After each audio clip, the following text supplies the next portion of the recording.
This is your home for the Chieftains. Tonganoxie Sports Live.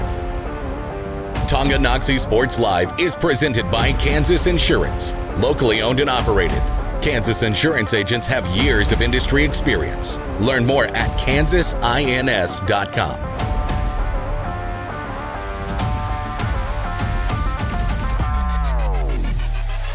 Bringing it up the floor on that left side, driving a kick out, trying to go back-to-back. Buckets for Emerson Maslach. They collided with each other. Thankfully, nobody hurt. Talon from way downtown. He hit that one from Wyandotte. Shonick back the other way, weaving her way through, surveying up the court. Finds Schooler, takes it in stride and finishes with the left hand. And back-to-back possessions of the Chieftains able to get the stop. Now can they capitalize on them? McGuire for three, hits good on the step back. Knifes into the lane. Oh, look at the English. Rowe, Steinfeld back to Carlton, gets around Marsh, count the bucket. This is Tonganoxie Chieftain Basketball on Tonganoxie Sports Live. The regular season finale of the winter sports season has arrived here on a Tuesday night live at Tonganoxie High School inside of Chieftain Arena. As from here on out, Denny, it'll be win or go home. The final regular season matchup tonight as the Chieftains host the Cyclones out of Ottawa, as always presented by Kansas Insurance. See how they can help you protect what matters most by calling 913-369-6600. Dylan Funk, Dennis Drennan. Denny, welcome back to the booth, buddy. Thank you, buddy. I missed you on Friday. Yeah, I tell you what, I miss being with you. I'd sure rather been with you than where I was feeling sick. Glad you're feeling better and glad you're here for this doubleheader tonight. Got a great one on tap. Little flip-flop tonight like it was for Spring Hill a few weeks ago. We're going to start with the boys and then we're going to get to the girls in the nightcap for tonight. In between, we will have the senior night recognitions for the girls basketball seniors, Jayla Herrera, Alyssa Shonick, and Kalia Baldock. And then we will have the seniors for cheer and or dance. I think it's just cheer, but it could be dance in there as well. Nonetheless, we are going to bring you the coverage for all of that in between our games as we cruise along to our SNS Body pregame show. Get your eye back in the game. Learn more at SNSAutoandBodyShop.com or by calling 913-369-3193. Let's talk about this Chieftain team coming into tonight, Denny, and it is a must-win. You know, I never like to throw out the must-win. It is the definition of a must-win tonight. Number 17 in 4A East, only the top 16 get to the playoffs. You're currently in a tie with Lewisburg for that 16 spot. Remember, Lewisburg beat you not once but twice in the regular season. So because of that, you're behind them in the tiebreaker. They both have the same record, 5-17 overall. Chieftains winless in league play, 0-13 and 2-8 here at home. They lost on Friday against Paola, 67-43, and that was a game where really it was just a game that Tongi struggled with the overall height and the athleticism of Paola. Kind of put them out of that game a little bit earlier than they would have hoped, and they were outscored in the paint 44-18. You had those two Hoffline brothers, the 6'8" twin seniors, just anomalies out there. Really hard to handle. They had their way in the paint. Paola was able to put that one away. Lachlan was the leading scorer, had 19 points. Nobody else on this Chieftain team had 8. And for them to try to pull off this win against Ottawa, who beat them by 29 back in January, going to need some similar production from Lachlan, but you're going to need others to have to step up. You're probably going to have at least 3 players, if not 4, in double figures tonight to get this win against the Cyclones. Yeah, you're right, partner. It's going to be an uphill battle for the boys here. Now, in the second game with the girls, it's going to be interesting because they played really close. What, twice already? Twice, yeah. That was twice. They played at the Garden City Round Ball Classic Championship game back in December 13th, and then they met again in the regular season in Ottawa. It was a 5-point loss at Garden City. It was a 1-point loss down in Ottawa in a game where the Lady Chieftains had 3 chances, not 1, not 2, but 3 chances on the final possession to win that ball game. We'll talk about that a little bit more later on, but that is going to be a thrilling one to cap us off here tonight. On the other side of this boys matchup, you got the Ottawa Cyclones, currently ranked number 13. They're pretty well solidified in the playoff standings, 11-10 overall, 4-8 in the Frontier League. And for how solid a team that Ottawa is, the fact that they're 4-8 in Frontier League play, I think it speaks to how great and how deep this league is, particularly on the boys' side. When you got Bonner Springs, you got Spring Hill, you still got Baldwin with Cooper Carr and company in this Ottawa team. Remember, just 1 loss a year ago. They were in the state semifinals, the Cyclone team was. Losing some key players, of course, but also returned a good good piece. Haven't quite lived up to those expectations, but still a salty number 13 team, 13 seed that I definitely would want to see in my sub-state grouping by far. Currently, they would be the 13th seed. They would play at Santa Fe Trail, who's the 4th seed. So congratulations, Santa Fe Trail. You've had such a great season. Here you get Ottawa, who's trying to get back to the state tournament for the 3rd year in a row and looking for something to prove, perhaps. But we'll see how the Cyclones come out tonight. They did lose at Baldwin last time out, 55-50. They get swept by the Bulldogs this year, and they have lost now 3 in a row after they had won 3 in a row. So 500 ball over the last 6, but definitely on a 3-game losing streak coming here into tonight. Trying to complete the sweep against the Chieftains. Meanwhile, Tonganoxie, led by head coach Casey Simmons, trying to win and fight for their right to party in the postseason to clinch that last spot just to get a ticket into the dance. We'll see if they can do it a little bit later on. More in the S&S Body pregame show when we return. At Kansas Insurance, we know one size doesn't fit all. In fact, our whole mindset is based on customized policies for you and your families. We're local, and we do what we do because we care about you. Think of us as brokers for your insurance needs. Working with Kansas Insurance gets you the award-winning service and attention to detail that only an independent agency can provide. All across Kansas, we're here to help you manage and plan for all types of risk. Contact a local agent today. Kansas Insurance. Local, independent, serving you. A great collision on the field? Awesome. An awesome collision on the road? Not so great. If that bad play does come your way, take your car to S&S Auto and Body Shop in Tonganoxie. S&S has been the area's premier auto collision repair center since 1972, working on all makes and models, glass replacement, bumper repair, fiberglass and plastic, color matching, and so much more. And they work with all insurance companies. Get your ride back in the game and learn more at snsautoandbody.com or call 913-369-3193.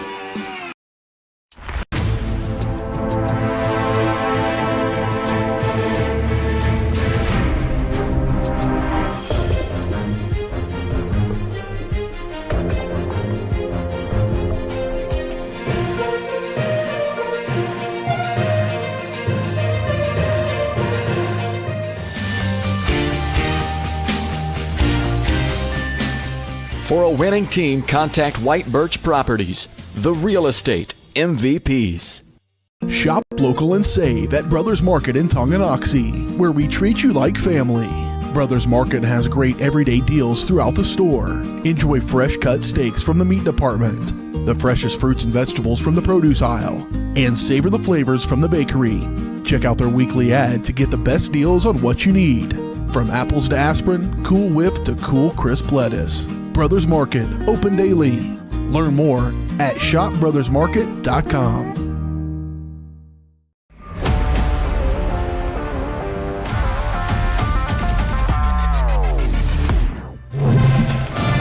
Back live in the S&S Body pregame show. We're about 3.5 minutes to send it down for starting lineups and opening tip-off here tonight. Game 1 of our doubleheader. The boys game first between the Chieftains and the Cyclones. It's now time to take a look at our player spotlight presented by Brothers Market, where they treat you like family. And Denny, it feels like you can't talk about this boys team for the Chieftains without mentioning Lachlan McRae. He played on his senior night game against Paola on Friday. I mentioned the leading scorer in the game for either team, not just Tongi, for either team, had 19 points, and he's been a starter for all 22 games and playing on what's expected to be, it's going to be, without a doubt, his final game here on the home floor inside Chieftain Arena. And you know Lachlan, how competitive and how passionate he is for this sport. He's going to try to go out with a bang here tonight. Yeah, no question about it. I think he's going to be a man on a mission, but this definitely won't be his last round ball game. He's getting a lot of looks from schools, and he'll play at the next level somewhere. No doubt about it. Getting plenty of looks. We've talked to him many times. He's going to be playing college ball somewhere for sure. This is definitely going to be,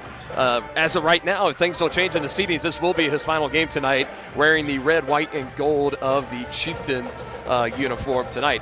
As for the Cyclones on the other side, I think we got to look at Hayden Hull. I mean, we know this kid. He's got boatloads of athleticism and talent. We've seen it on the football field, and we saw it on the basketball floor just about a month ago. He went 20 points, 4 rebounds, and 3 assists, 6 of 10 from three-point range. Remember, the Cyclones started that game of making their first 7 three-point shot attempts games, we have the radio personnel, Luke Queen, that's sitting just a few feet to my left, and he came in, and the first thing he told me, he says, well, I'll tell you boys one thing. We have not made 7 straight threes since we played you, and we didn't do it beforehand. So it was just a one-off anomaly kind of thing, but it was definitely the 3 ball, and with 6 of them, Hayden Hull in that last matchup. It was a 29-point loss for the Chieftains, 69-40 back on January 9th. So, got to be able to know where he's at and just guarding the perimeter in general tonight. That's going to be one of the big keys for the Chieftains to pull off this upset. Yeah, no question. You can't let him go off tonight if you want to have any chance at all of winning. Got to find a way to control him. We're stepping it out here. You've been watching the S&S Body pregame show. We'll have the starting lineups presented by Crookham Construction and tip-off when we return. Does your roof have possible storm damage? Looking to get solar panels? Or is it just simply time to get it inspected? That's where Balmer Roofing and Solar come into play. Balmer Roofing has a combined 40 years of experience with JAF Master Elite and Emerald Pro contractors. The Balmer family and their team are ready to give your house a brand new roof or solar panels at an affordable cost with a 50-year warranty. Life has mishaps and they want nothing but your customer satisfaction. Let them prove why so many of your neighbors choose Balmer for their roofing projects. To schedule a free inspection, call 913-845-5252 or visit them online at balmerroofing.com. Your one stop for beauty and relaxation. That's the Beauty Bar, Salon, and Spa in downtown Tonganoxie. Offering services for men's and women's haircuts, facial waxing, tanning, makeup, bridal services, and more. Their team is dedicated to providing a memorable experience for each guest. From vibrant styles and colors to soothing massages, they have everything you need to look and feel amazing.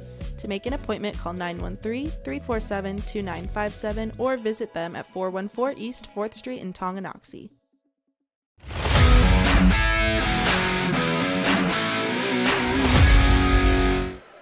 We're going to send it down to John Tollefson, our PA announcer. We're going to get our starting lineups here tonight. As always, through this entire broadcast season, fall and now winter sports has been presented by Crookham Construction, performing a wide variety of concrete construction and special project services throughout the area. They're hardworking people with small town family values. Find more information at crookhamconstruction.com. And another special senior night edition of Chieftain Athletics on Tongi Sports Live. Let's meet the starting 5 for the Cyclones.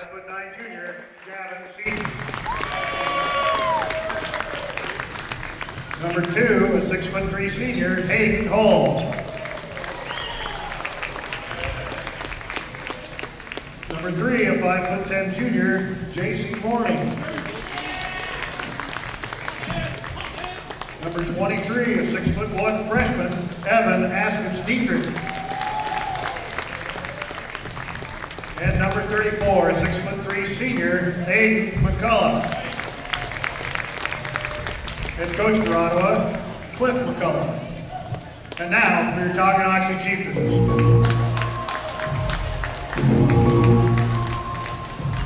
Number 0, a 6'6" senior, Luke Brewer. Number 2, a 5'7" sophomore, Luke McCray. Number 15, a 6'2" senior, Nolan McGuire. Number 23, a 5'10" senior, Lachlan McCray. And number 35, a 6'4" junior, Owen Seba. So there you go, your 5 for the Chieftains. Luke Brewer, Nolan McGuire, Lachlan McCray, Owen Seba, and Luke McCray. You've been watching the S&S Body pregame show on Tonganoxie Sports Live. We are ready to go here in Game 1, our boys' game. First, senior night recognitions for girls basketball and dance in the middle, and cheer in the middle, and then the girls' game will be our nightcap tonight. Gavin Seaton, Hayden Hull, Jace Morning, Evan Askins-Dietrich, and Aiden McCullough, your 5 starters for the Cyclones. Pretty much identical, same 10 players out when we last saw these two teams cross paths back in January. Only exception on the Ottawa side, Evan Askins-Dietrich, a 6'1" freshman, getting the start. He's had a couple of starts in a row now. He's out there over the 6'4" junior, Trace Spencer, who had the initial start against the Chieftains. It's McGuire and McCullough in the center. And here we go. The winter sports regular season finale is underway. when it feels like just a month ago we were just kicking off fall sports, and here we are about to put the end to winter sports. As an up and under move is in and good, and that's how the scoring gets started. Jace Morning finishes for the 2. And right away, the Cyclones, realizing the Chieftains giving up 44 points in the paint on Friday against Paola, they go right inside and they attack. Chieftains will be looking to do the same. McGuire almost had it poked away. Lachlan there to recover. That was quick hands for Gavin Seaton, and a 3 attempt is no good for Lachlan. Like I said, partner, I think Chieftains need to try to get the ball inside. A baseline drive and a kick. That's an open 2. Hayden Holland, there he goes. As he knocks it down. We mentioned Holland went 6 of 10 from three-point range in the first matchup in January, and he knocks down his first shot here. You got to find the shooters. And it's a quick 5-0 run for the Cyclones to get on top early in this one. Just over a minute in. Down inside, Siva able to fight off again. That's Seaton. Aggressive defense. Seaton pokes it away again, and there's a turnover. And Lachlan's going to pick up the quick foul as he collides with Evans Askins Dietrich. That's a frustration foul there by the Dark Knight. He's preventing the Cyclones from going out in transition, making it a 7-0 run. Now you get a chance to set up, get a stop on defense if you're the Chieftains. Seaton waits, finds Morning. He's guarded by Luke McCray. Second game, rocking the headband look. Trying to bring some extra swagger out to his apparel, or his appeal on the floor. There's Morning on the left wing, drives in with 10 on the shot clock. A mid-range jumper from Seaton is just off, and Lachlan will fend off McCullough inside for the rebound.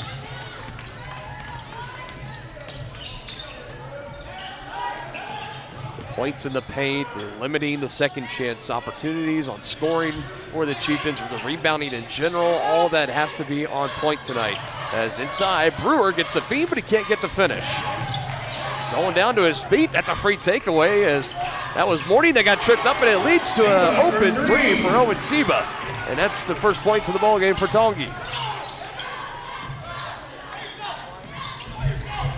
Hey, you'll take it. However you can get them.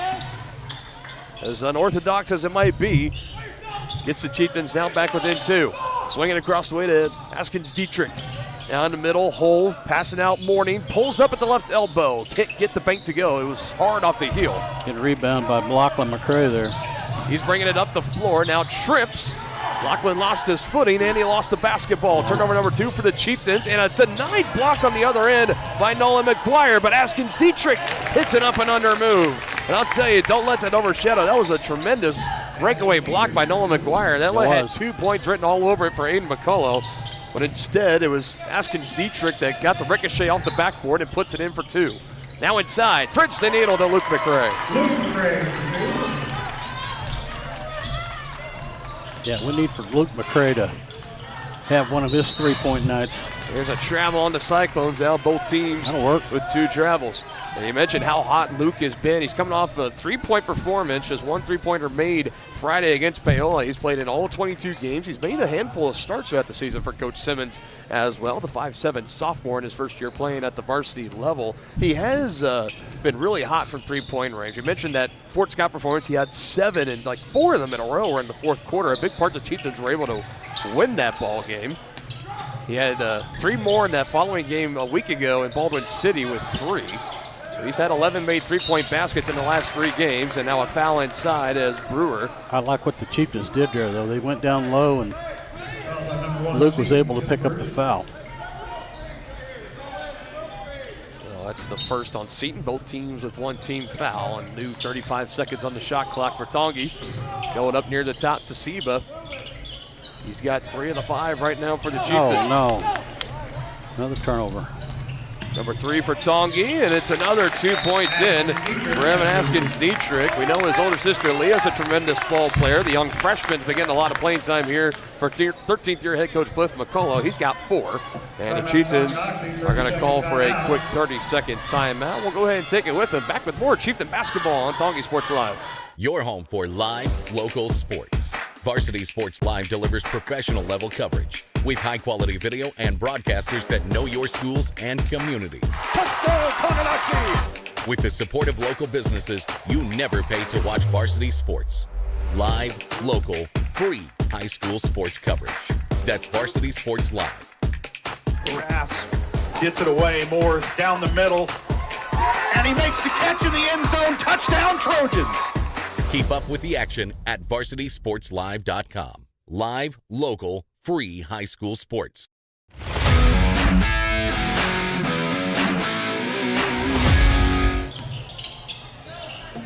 Cyclones going to bring some pressure to the Chieftains coming out of that timeout. Working through it. Seba, nice fake. Faking it to Luke. Instead, he finds Lachlan to his left. And the Dark Knight does the rest. He's got his first bucket tonight. That's how you break the press right there.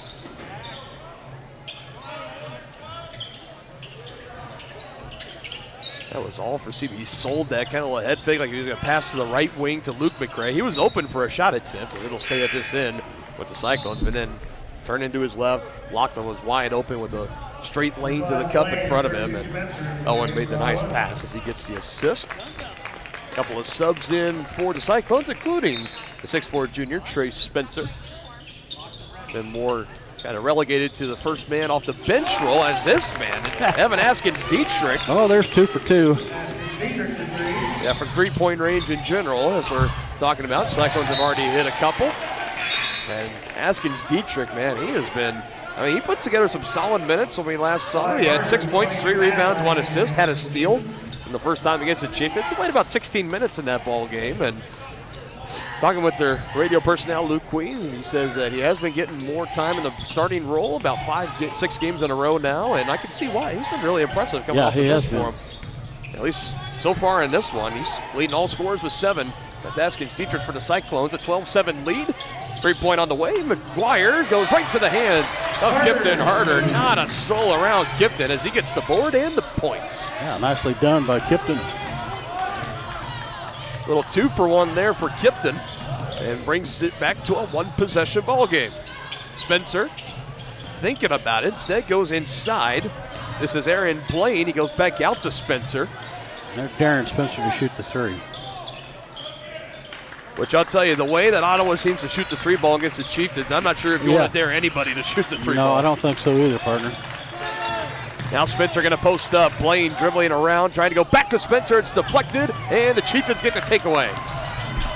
Just about a shot clock violation there, so good defense. Yeah, you're running out of time. That was the Chieftains. Absolutely great defense. Now Brewer hacked at the elbow, and a foul's going to come in. You got Seaton there. You got Fouls on Morning, his first. Then they give it to Jace Morning. That'll be his first personal. 2 Hall, 34 McCullough. McCullough and Hull check in. Askins-Dietrich and Seaton are going to head out. Owen Seba will check back in for Tonganoxie as he will bring out Nolan McGuire.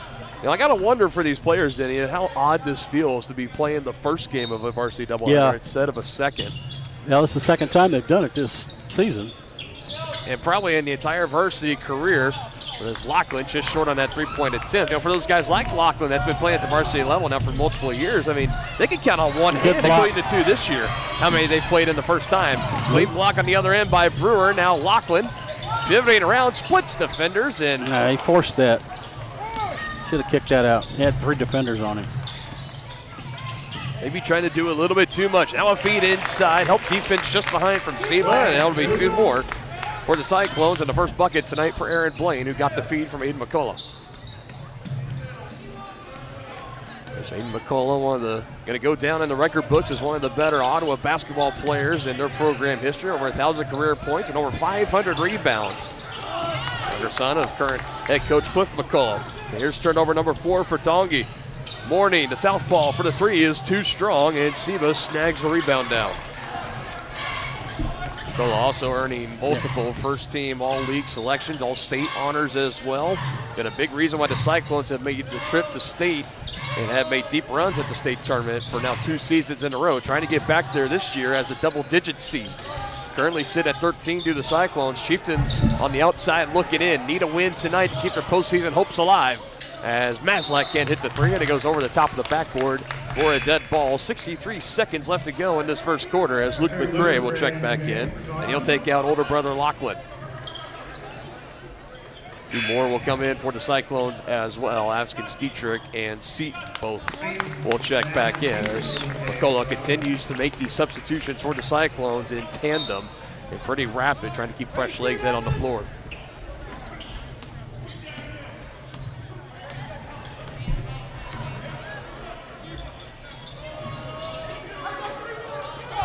Chieftain switched to his own. Askins Dietrich for his second, but he can't knock it down, and the long board will go to Seaton, who quickly hands to McCullough. His little floater doesn't go either. And Hartner comes away with the board for the Chieftains.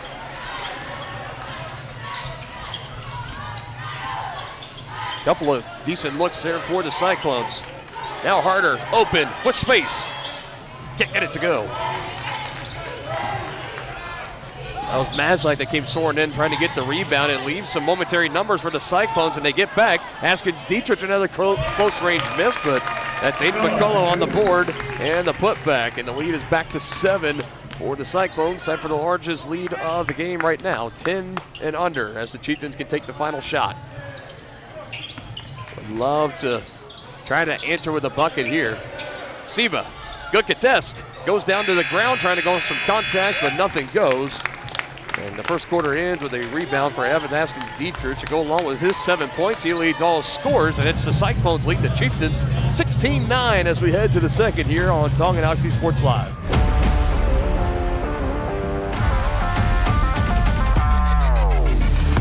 Hi, do you offer insurance bundling? Enter authentication code to start transaction. Where would I get the code? Please enter code. Okay. Sometimes humans are just more helpful. Wrong. Let's talk about bundling and see if there are other ways for you to save with a super check. That sounds great. Here, take a look. Farm Bureau Financial Services. It's your future. Let's protect it. Contact Farm Bureau agent Tex Vandervoort in Tonganoxie today. At Fort Scott Community College, we understand that a scary part of figuring out your future isn't only answering the question, what should I do, but where do I belong? Maybe you belong here as part of Fort Scott Community College's John Deere Tech program. Maybe you belong here as part of the perennial playoff-bound Greyhound baseball team. I don't know where you've been or where you're headed, but I know we're saving a spot for you because you belong at Fort Scott Community College.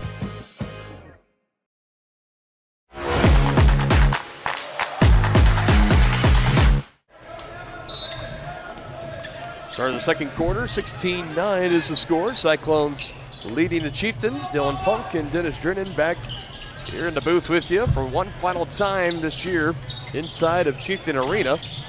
We know the girls team, they're going to be going on to play at Sub-State. The boys need a win tonight. They need some help too. They need a win from Paola to beat Lewisburg, which is pretty likely, in order for the Chieftains to clinch the 16th seed and be the last team in to the postseason, as Seba can't knock down the 3. Tip out from McGuire goes in the hands of J.C. Morning. Here he comes up the floor. Seaton taking some contact, and Gavin Seaton is going to go to the line for 2. And that'll be the first personal of the game on Luke McCray. That was on number 2, McCray, his first. Seaton at the line. And if the boys, it's a long road ahead of them to really get any extra games, because they're one of the few teams that only have one game this week, and that being tonight. Others do some have games on Thursday or Friday, but for the most part, everybody's done for after tonight. Some had games tomorrow night and are already done, as Seaton goes 1 for 2.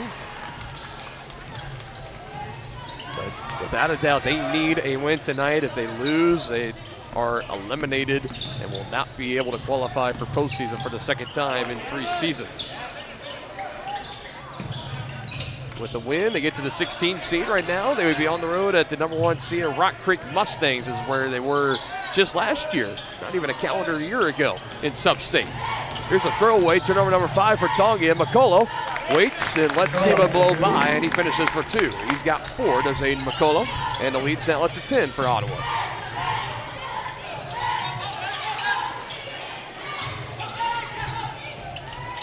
Both McCrae's on the floor, Brewer, McGuire, and Seba. You're 5 for the Chieftains. In the hands of Seba. He's looking around, and offense not setting up the way Coach Simmons wants it to, and he's going to burn his second 30-second timeout.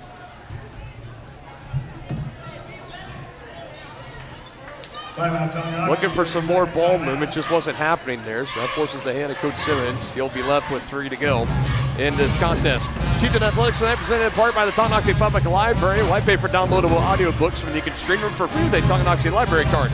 Download the Libby app or visit the library's website to learn more. And also by Grounded Coffee House, serving great coffee with an even greater cause. To learn how you can help make a difference and to support, visit their website at groundedcoffeehouse.tonganoxie.org.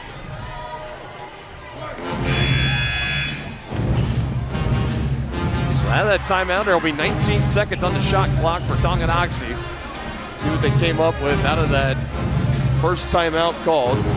So we got Coach Simmons over on the bench in his second year, 10-33 overall, 2-26 overall in Frontier League play. And it's not like the Frontier League is a cupcake schedule by any stretch of the imagination. It is definitely one of the more tougher leagues in the entire state of Kansas in basketball, but just has not been able to really find the luck of getting things to get on the winning side for this Chieftain team within recent years. You've had to peak since he's taken over. You've had to deal with state contenders in Ottawa and Baldwin. You've had Spring Hill, who's always a solid team. You got Bonner, who's just going in 5A for both Spring Hill and Bonner, but the Braves are just going scorched earth this year, undefeated. They're going to be the #1 overall seed going into their state tournament and bracket. Coach Gruber and company trying to bring a state title to Bonner Springs High School for the first time in well over a decade, if not a couple of decades. As Maslak comes soaring in and finishes for 2. That was a nice offensive possession there by the Chieftains. That's back-to-back turnovers now on the Cyclones.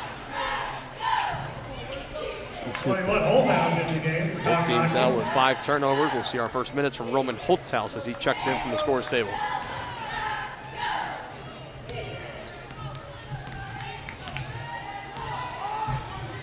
This Chieftain team, I tell you, if they were playing anywhere else, this year in particular, outside of the Frontier League, without the Baldwins and the Ottawas and all these other schools we already mentioned, I guarantee you they will probably be at no worse a 500 team. Oh, yeah. I think.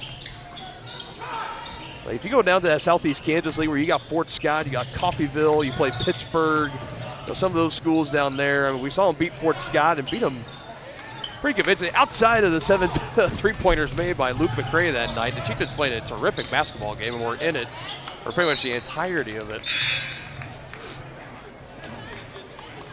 Of course, things will start to change here in the Frontier League with Spring Hill leaving starting next school year. So later on this fall sports season will be the first that Spring Hill has not been in the Frontier League since 2018. They're heading over to the UKC, United Kansas Conference. The likes of Basin Linwood, DeSoto, Leavenworth, those types of schools. They're going to get some competition over there. KC Piper as well in there. Out to Topeka, you got Topeka West and Topeka Seaman. It's good. The UKC is a tremendous league, and the fact that they're getting Spring Hill, it makes them even tougher. But you're right, Denny, that Spring Hill, and they're going to realize that, you know, the UKC, I would probably put them overall, they might just be a step above the Frontier League in some sports. In basketball, I think UKC, it's really hard to find a league any better. Now, UKC 1A, Frontier League 1B. That's usually how it goes in my book. But yeah, it's going to be pretty interesting. I'll be curious to see how Spring Hill meshes with that. The only 5A team remaining in the league then after that, it'll just be Bonner Springs. And who knows, maybe they're going to decide to make a move here pretty soon. We'll see. Population and enrollment always fluctuates, it seems like. Maslak on the 3, and it's no good. McCullough out-rebounds his man. It's number 5 on boards for McCullough as he knocked down his own teammate Gavin Seaton. You ever heard of same team, fellas? My goodness. Friendly fire. It's an 11-point lead for Ottawa. I'll tell you, for McCullough, he's a big frame. I mean, he's 6'4", and he's every bit of that 6'4", probably close to 200 pounds, phenomenal athlete. When he comes charging in for a loose ball like that, you just better hope that he doesn't run into you too hard because he's going to get that basketball. Yeah, it might loosen your fillings. Maybe, just a little bit. We'll have a foul here on the floor on the Cyclones. Both teams will make substitute, or no, it's a turnover on the Chieftains. So Brewer and McGuire will both check back in for the Chieftains. Sub made for Ottawa, being out for the time being, will be the sharpshooter Hayden Holt. Chieftains with too many turnovers and empty possessions. Down 11. That might count for 7 in the game right now as we just dip under 3 minutes to go. We're halfway through this second quarter and this first half as a whole. Cyclones pretty much have their way with just about whatever they really want to do. Good ball movement. Goes to show right here. 3 on the way. Will not go, but an offensive board. That's by Aaron Blaine. And another chance here for Ottawa. 30 and counting, still on the shot clock. Askins Dietrich looks good, is good. Askins Dietrich having a phenomenal game, the young freshman. Playing tremendous. He's got 10. Inside, high off the glass, can't get the finish for Holthouse. Brewer, put back won't go either. Couple of chances there for the Chieftains, but no dice as McCullough gets the board and brings it on the timeline. Tough to come back if you can't hit bunnies. For Holthouse, it was tough. That putback for Brewer had some Cyclones that were just battling with him for the basketball. A lot of contact as he was going backwards, and still just almost had enough air under that ball to get it to rattle home. Now here's McGuire trying to cross up on Leighton Thompson to get some space. Crosses across the way. That's a pass to Harder, and his floater's no good with the right hand, and Askins Dietrich gets the board and quickly gets rid of it before he falls down and draws the travel. Heads up play by the freshman. Here's a straight drive. Thompson lost on his way in, partially deflected by McGuire, and it'll stay at this end with the Cyclones. And man, I thought, was this foot not on the baseline? When I couldn't tell, partner. Huh. So it stays Cyclone basketball as the subs continue to come in for both teams. A 14-point lead for the Cyclones. Winners by 29 back on January 9th, the first matchup with the Tonganoxie Chieftains. Here's a feed inside, power dribble. Surveying his options, now kicks it out to Morning, who lets a 3-ball fly. It's a hard clank, and Brewer takes the rebounds. After making 2 threes early in the game for Ottawa, the 3-ball has cooled down, but it's been the turnovers for the Chieftains, and there's another one right there, number 8 in the ball game. He's empty possessions and leading to points off turnover, points and transitions. That's really been a thorn in their side. Yep, and it's going to be another foul on McCray. Just a second. That's the second team foul as well. None so far for Ottawa. 1:56 to go, and again, Luke McCray will check in for older brother Lachlan McCray, who comes over to the bench looking slightly agitated. Can't blame him. He's only got 2 points so far and 2 personal fouls. Yeah, coach isn't wanting him to pick up that 3rd foul before the half. And I'm going to say that foot was on the baseline of Blaine, just in front of that Tongi bench. It's turnover number 6 for Ottawa. So really, I mean, neither team taking great care of the basketball. 8 for the Chieftains, 6 turnovers for the Cyclones. Not exactly a clinic. It's a fact that off those turnovers for Tongi, they just haven't been able to cash them in for points. Been staring up at a 14-point deficit for the better part of the last few minutes of game time. Trying to change it here. Harder pulls the trigger. Can't get it to go. A couple of hard bounces off the side iron, and now this one's taken away by Harder. He just picked the pocket there. The big fella inside, that was Trace Spencer. Now another chance for the Chieftains, trying to not let that hustle play for Kipton Harder go to waste. Reichman getting his first couple of minutes, hands back to Nolan, thought about it, said lobs it inside, trying to go to Reichman. Now Harder dives for the loose ball. Look out, Ottawa cheerleaders. And that one, I think, for Nolan was just trying to feed it inside to Jack Reichman, who had the space open inside, but his back was completely turned to the basketball. Yeah, he wasn't, Reichman wasn't looking for a pass.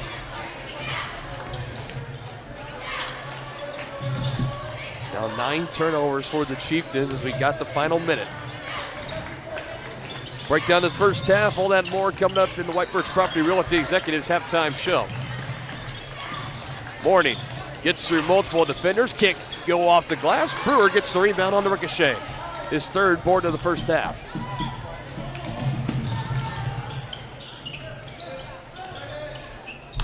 Chieftains trying to get that lid off the rim. Maybe it's stuck at 11 points. It's stuck by trailing at 14. And they still don't have much of anything going on in the paint. That pretty much sums up the offensive shooting night right now for the Chieftains. Another good drive, a bank off the glass. It just swirled out for Reichman. Tough luck for the Chieftains. High percentage shots not going down. And now a chance for the Cyclones as we approach 10 seconds for the final shot. As Morning goes left to right. Now he's going to go right to left, back up near the top. A quick hand to the far corner. Hayden Hull. A 3-ball's on the way. It's no good. Offensive rebound and a putback to beat the horn. That's Aaron Blaine inside. He's got 4 points, go with 3 rebounds.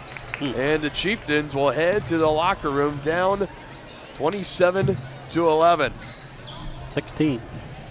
It was a cold streak of offense to close out that first half. We'll break it down for you. All that and more coming up when we return to the White Birch Property Realty Executives Halftime Show.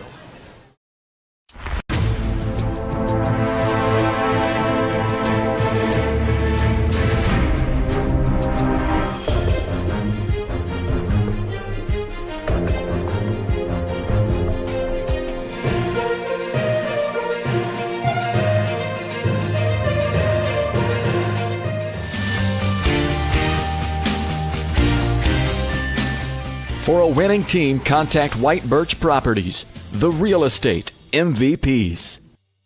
Tonganoxie is the ideal location to start a business. That's why the Tonganoxie Business Association has strived towards a common goal of adding value to businesses and the community since 2015. They assist in providing improved services for customers and visitors, encouraging and enhancing businesses, and preserving historical and cultural assets. Follow them on Instagram for the latest and upcoming event information and become a member today by visiting their website, TonganoxieBusinessAssociation.com. Proud supporters of Chieftain Athletics. The Tonganoxie Recreation Commission is committed to creating community through parks, people, and programs. And now, with their all-new activity center, the Tonganoxie Rec Commission can do even more. Tongi Rec understands the benefits reaped through recreation are endless. Tongi Rec has a long list of classes, activities, and programs for the young and young at heart. For program pricing and schedules, call 913-845-3502. Visit them at the all-new activity center at the Tonganoxie High West campus or go to tongirec.org. Family-owned and operated Wizard of Paws is a 5th-generation business located in the heart of downtown Tonganoxie. The professionally trained staff takes pride in making every dog and cat look its best, whether it be to breed-specific trim or an adorable cute pet trim. Plus, their facility offers amenities in space that are doggone amazing. Call Wizard of Paws to make your appointment at 913-416-0255 or visit them at 406 East 4th Street in Tonganoxie. Learn more at wizardofpawstongi.com. Your one stop for beauty and relaxation. That's the Beauty Bar, Salon, and Spa in downtown Tonganoxie. Offering services for men's and women's haircuts, facial waxing, tanning, makeup, bridal services, and more. Their team is dedicated to providing a memorable experience for each guest. From vibrant styles and colors to soothing massages, they have everything you need to look and feel amazing. To make an appointment, call 913-347-2957 or visit them at 414 East 4th Street in Tonganoxie.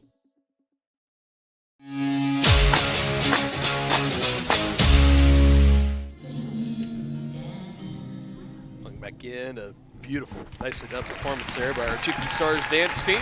We welcome you into the White Birch Property Realty Executives Halftime Show. Chieftains boys team tipping us off tonight, trail by 16, 27-11 to the Ottawa Cyclones at halftime. As we got some halftime stats for you, hot off the press. Shout out to Coach Matt Tiroff for always doing the home stats for us all throughout winter sports season here at Tonganoxie High School. Let's get into it. For the point totals for the Chieftains, just 11. So you got 2 for Luke McRae, got 2 for Kipton Harder, 2 for Bodie Maslak, 2 for Lachlan McRae. Stop me if you've heard that before. And 3 for Owen Seba. A lot of 2s and that 1-3 for Owen on that main 3-point shot attempt. So, you know, at least for the Chieftains, at times this season we've talked about kind of distributing a rock and getting multiple scores has been an issue. You can't say that tonight. 5 different scores, but nobody else has more than 1 field goal right now. Yeah, that's the problem. I mean, you got to spread the scoring, but you got to get scoring. Yeah, so I'm going to try to do a little bit better on that. The Chieftains just go 5 of 22 from the field in that first half. They finished 23%. They had 1 of 12 from downtown, a cold 8%, 1 in 12 total as a team. Didn't attempt a free throw in that first half. Just 2 free throws. Those both went the way of the Cyclones. There was Gavin Seaton who went 1 for 2. They're scoring. You got Evan Askins Dietrich having a great game so far with 10. He's 4 of 6 from the field and 2 of 3 from three-point range. 7 points for Aiden McCullough, 1 point for Gavin Seaton on the made free throw, 3 points for Hayden Hull, 2 for Jace Morning, and 4 for Aaron Blaine. He got 2 at the final horn to close out that first half on a rebound and a putback attempt before time expired. We mentioned the three-point shooting for Ottawa. They made over 10 in that last matchup against the Chieftains. They're 4 of 12 to start this one, and they were 2 for 2 to start the game. They cooled off since, but they still got 4 up on the board at just 1 for the Chieftains. Both teams taking 12 attempts. Cyclones shooting 39% from the field, 11 of 28 in the first half, 33% from 3, and 50% from the free throw line. Just 1 of 2 so far. Looking at some of these other in-depth points, you got the points off turnovers, 9-5 in favor of Ottawa. Maybe not as bad as you would have thought it had been, but still +4 and -4, depending on how you want to look at that. -4 for our Chieftain fans watching along with us here tonight. Total rebounds, 22-13. You're getting out-rebounded if you're the Chieftains by 9 right now, and that's something that's going to be a big key in the second half. You got to find a way to even that up. How many offensive rebounds? You're looking at the offensive rebounds, 7 for Ottawa, just 2 for Tonganoxie. I thought that was going to be a big discrepancy. That's been kind of the story of this one so far. Outside of that, the three-point points, 12 for Ottawa, 3 for Tonganoxie, which we've seen it usually for the Chieftains in some of their losses this year. They've just been outshot from three-point range, and sometimes you're going to have nights like that. They had one against Paola. They've had other nights like that. Right now, it's not going to be that way against the Cyclones for the second time this season. Second chance points, another big takeaway from that first half. 11 for the Cyclones, just 2 for Tonganoxie. I was just going to ask you that stat. So a lot of those kind of in-depth stats where you want to try to be a little bit closer, if not on top. The Chieftains are not only behind, but they're behind by about 9 or 10 respective points. What's the points in the paint? Points in the paint, 6-2 in favor of Ottawa. So not as bad as I would thought. Not too bad. No, it feels like, I think with all the offensive rebounds and stuff, you would think Ottawa's just going kind of back up with the basketball. They had a basket in the paint for their first basket. They had a point in the paint for their last basket of that half. They had one in between, of course. But outside of that, really, it's just been the offensive rebounding. Ottawa's been able to kick it around. They've had great ball movement tonight. Been able to have those open 3 looks. They've knocked down 4 of them, like we mentioned. And just other than that, right now, they're the turnovers really for Tongi, 9 for the Chieftains, 7 for the Cyclones. Got to find a better way to rebounding the basketball, taking better care of the basketball in the second half, and just try to put, there's no such thing as a 16-point basket, as we like to say. So just one bucket after another, try to go on a run, maybe force Ottawa into a quick timeout in the second half, and all of a sudden you're right back into this thing. So it's still doable for the Chieftains, but they got to start out. Yeah, they got to start chipping away, though. Exactly. They got to quit turning the ball over, though. That's the problem. Yeah, so we'll see. We'll see if the Chieftains can do that coming up in the second half. You've been watching the White Birch Property Realty Executives Halftime Show on your home of the Chieftains, Tongi Sports Live. Have you heard of Genesis Schools? Teaching students in preschool through 5th grade in Tonganoxie, Genesis offers smaller class sizes, individualized instruction, and a Christian worldview. Their mission is to exalt Christ by teaching and reinforcing biblical truths while producing well-rounded, educated young people who are equipped to serve God and others. For enrollment and tuition information, call 913-845-9498 or online at genesisschools.org. More toppings, more taste, more value. Gambino's Pizza. You're gonna love it. Taste mouth-watering flavors in our new chicken bacon ranch pizza. Bring a crowd to feast on our 11 toppings mobster pizza. Pizzas with quality meats and a 100% real cheese, like our triple tasty seasoned sausage cravers pizza. Try favorites like pastas, calzones, sandwiches, appetizers, salads, and desserts. More toppings, more taste, more value. Gambino's Pizza. You're gonna love it. At Fort Scott Community College, we understand that a scary part of figuring out your future isn't only answering the question, what should I do, but where do I belong? Maybe you belong here, preparing for a career in healthcare as part of Fort Scott Community College's nursing program. Or maybe you belong on stage as part of the Hounds band or theater department. I don't know where you've been or where you're headed, but I know we're saving a spot for you because you belong at Fort Scott Community College. The same look and location of a classic drugstore with the services and supplies of a modern pharmacy. That's what you'll find at the Downtown Drug Store in Tonganoxie. Of course, Downtown Drug is the local choice for your prescriptions and health needs, but did you know they have the best selection of Tonganoxie Pride and Chieftain game day gear in town? And a whole lot more. Cards, gifts, home decor, and even the best way to satisfy that sweet tooth. The Downtown Drug Store. Call 913-369-3800 or visit them online at thedowntowndrugstore.com. Families and business owners have trusted Mutual Savings Association for over 100 years. They offer checking accounts, online banking, personal and business loans, investment planning, insurance and retirement plans, and so much more. Their team specializes in creating a financial plan that is tailor-made to your needs to help you achieve your financial goals. Visit one of their 6 nearby locations, including downtown Tonganoxie, or visit their website msa.bank to learn more. Member FDIC.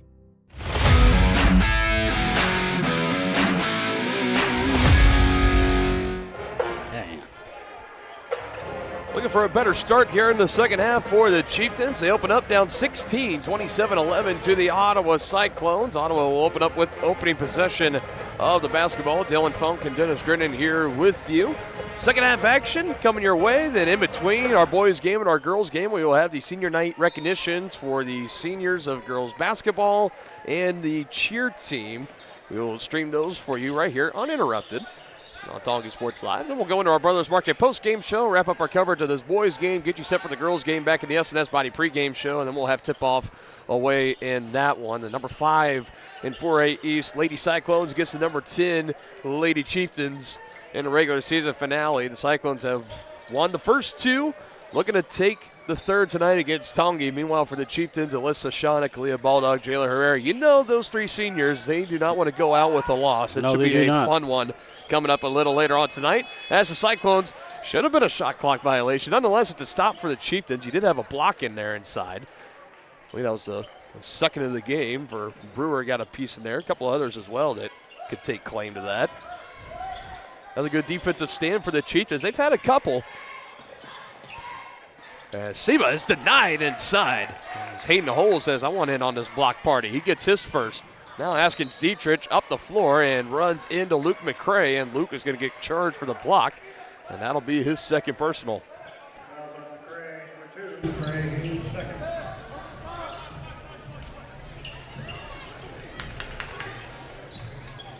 Now another inbound chance. It finds its way to Askins Dietrich, leading scorer with 10. Now he's got 13.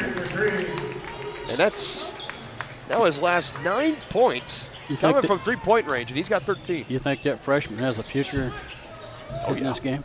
Well, we know his, of course, I always going to say his older sibling. I'm assuming it's his sister, Leah, who we've seen her for the past few years. And, yeah, they're cut from a good cloth, if you will, as far as basketball talent, just overall athleticism.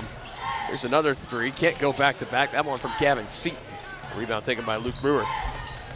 Yeah, just when you think, Leah Askins Dietrich for the girls, she's on the final stretch of her varsity career, as Owen's going to go to the line for 2. But now we got Evan that we're going to get to watch for now the next 3 years in a row. So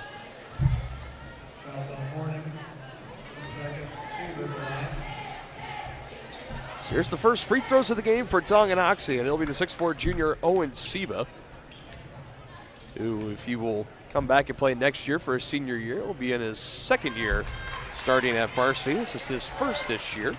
He's averaged 6 points, 4 rebounds, 1 assist. He does one of the team leaders in total blocks with 10 on the season, a 62% free throw shooter as he knocked down the first attempt.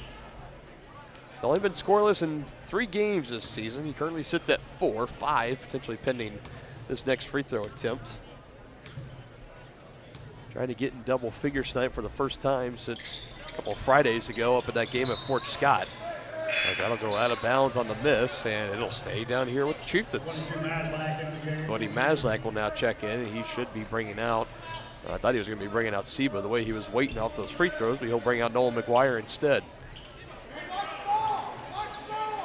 Lachlan quickly finds it into Luke, who gives it back to Lachlan. Had it swatted away. Oh, but how about that? It goes right into the hands of a cutting Bodie Maslak.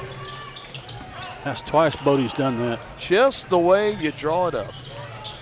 That was Seaton that knocked it out of the hands of Lachlan, and it was just Bodie that was coming to the lane at that particular time, and Johnny on the spot definitely, as he finishes it for 2. That's 4 points now in the game for Bodie.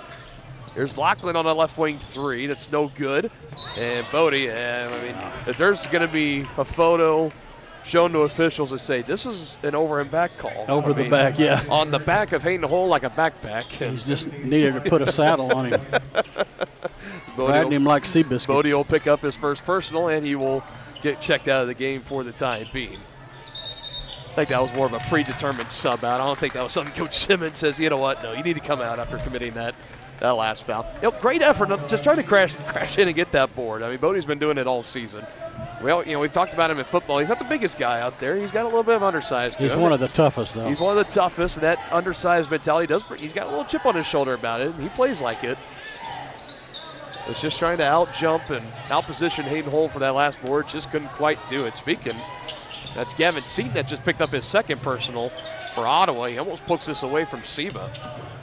Chieftains a chance to get closer. Oh, what a deep 3 for Nolan. Brings it within 13. Rinse and repeat, please and thank you. That's the first bucket of the night for Nolan, too. Was scoreless in that first half, but scoreless no more on a deep straightaway NBA range 3. Yeah, no question. And he splashed it, too.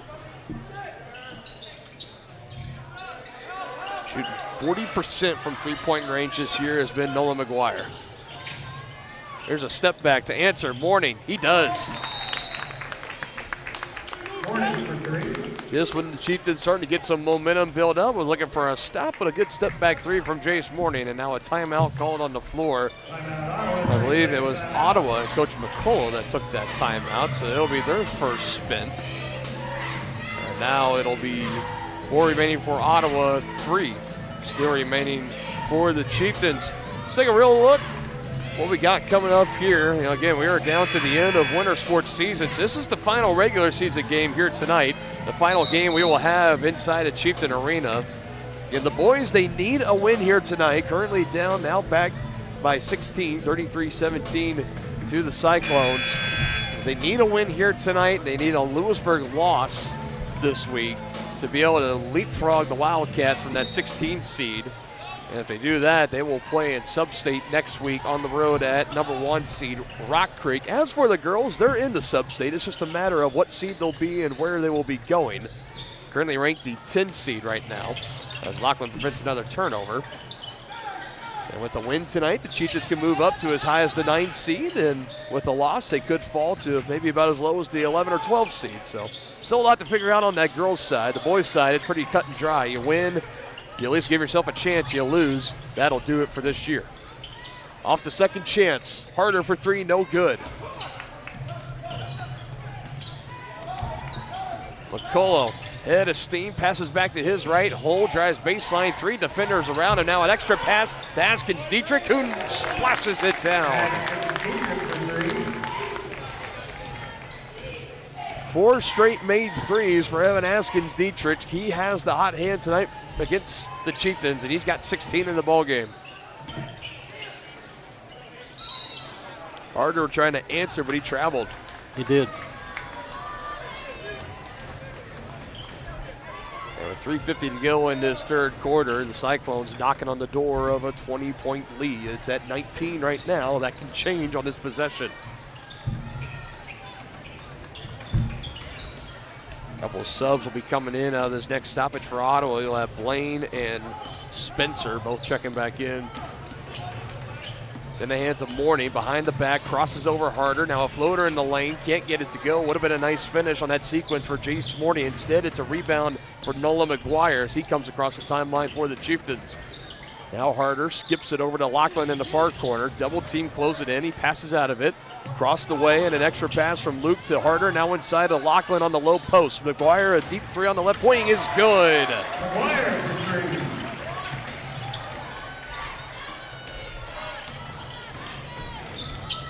Took it to this third quarter for Nolan to find his first buckets, but he's got 2 3-pointers and 6 total points, trying to help get the Chieftains back into this one. Now back within 16.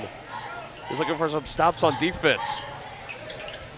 McCullough trying to feed inside. Askins Dietrich had it on the deflection. Now Hole pulls up. Right hand floater, a couple of bounces, and the ricochets in with some extra persuasion. That's the second bucket tonight for Hayden Hole, and he's got 5. McGuire for the trifecta, but it won't go. Halfway down and spat back out as McCullough collects his 7th rebound. Some pressure here for the Chieftains as Morney works it up the floor, and nobody around in the paint. That was Gavin Seaton who got the feed. There was nobody around him, and that's an easy 2 points. And just like that, the Cyclones do notch their largest lead of the game at 20. Harder, near corner, too strong. McGuire up and under, gets it in on the finish as he fought off Gavin Seaton for that loose board. And Noel McGuire starting to take over potentially, or at least heating up in this third quarter. He's got all of his 9 points in this frame.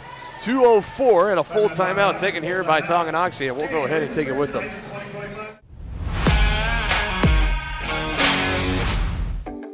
Midwest Chiropractic Center is a friendly and caring clinic providing comprehensive care for your chiropractic, rehabilitative, and fitness needs. Upon entering one of our offices, you are treated like family. The staff cares about your health, and their approach to care proves it. With 3 locations in Tonganoxie, Lansing, and Bonner Springs, plus some Saturday hours, Midwest Chiropractic Center is dedicated to offering affordable, gentle chiropractic care. Midwest Chiropractic Center, getting you back to active. Charlie was born at LMH. We had a great team of nurses. Not only did they check in on us regularly, they always asked if we had questions, always made sure that we understood what was going on. I cannot say enough wonderful things about the labor and delivery, family birthing, and mother baby care team at LMH Health. We had to put our entire trust into their hands, and just everyone was so friendly and so supportive.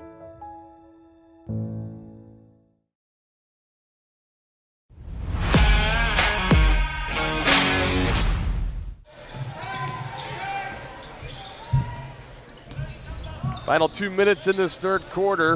An 18-point lead for the Cyclones. They've been in control from the opening tip on. Chieftains a couple of times trying to take back the lead. Have been back within 3, making it a 1-possession game. But outside of that, it's been mostly double figures. Now it's been crept up all the way to 20. And down on the baseline, and it will stay with Ottawa. Well, it was kind of a lot of traffic down there. Coach Simmons was not too happy about something down there, so I was trying to pick up on, but nonetheless, Cyclones still control the basketball.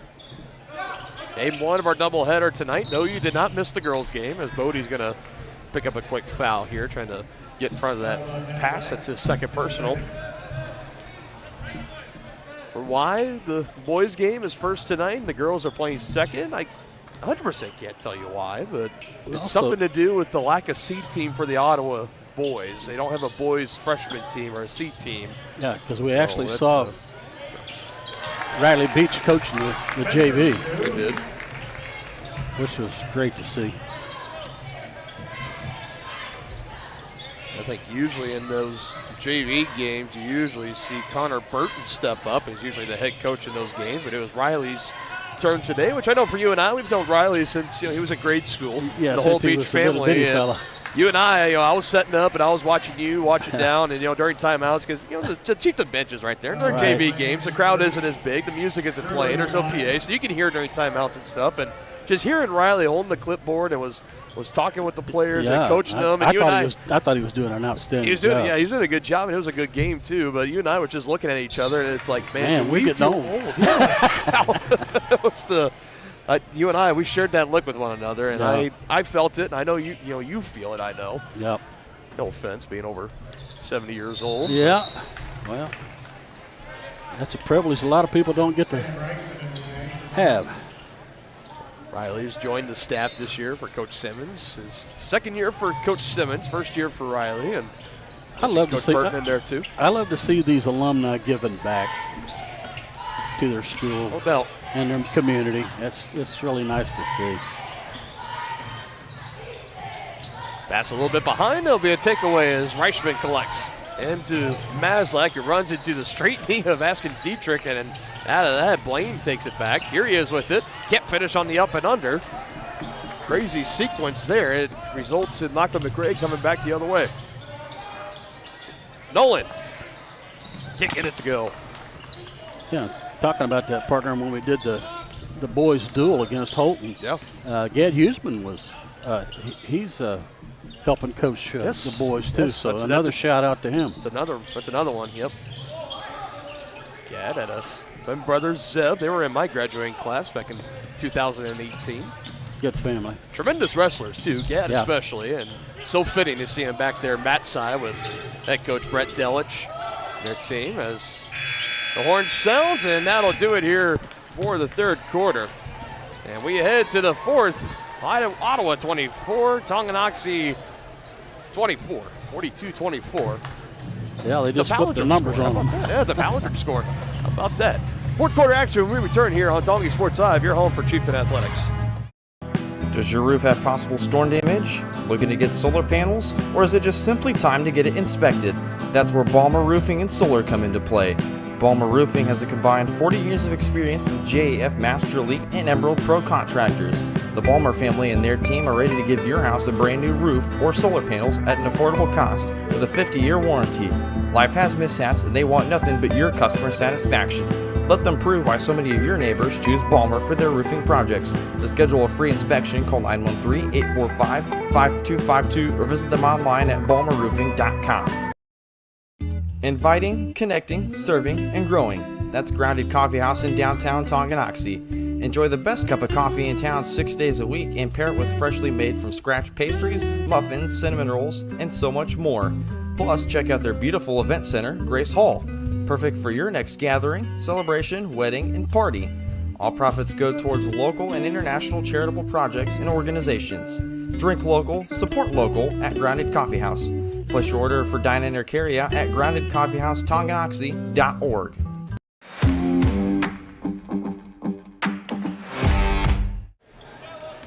Final 8 minutes of our boys game.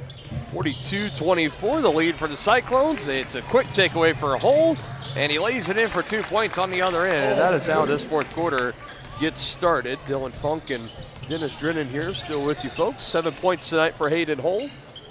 And it's back to a 20-point lead for the Cyclones, continuing to enforce their will tonight on the Chieftains as Lachlan looking for the putback. And, man, again, just they're going to say off the knee, off the shin.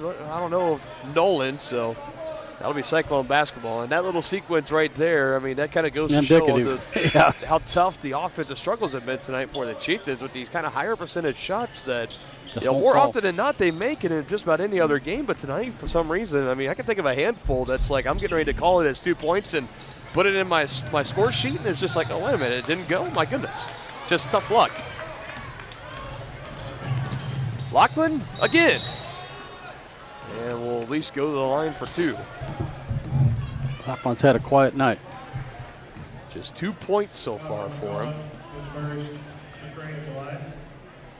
He's going to finish his Chieftain career at over 900 career points, one of the tops in program history, a multi-year varsity starter.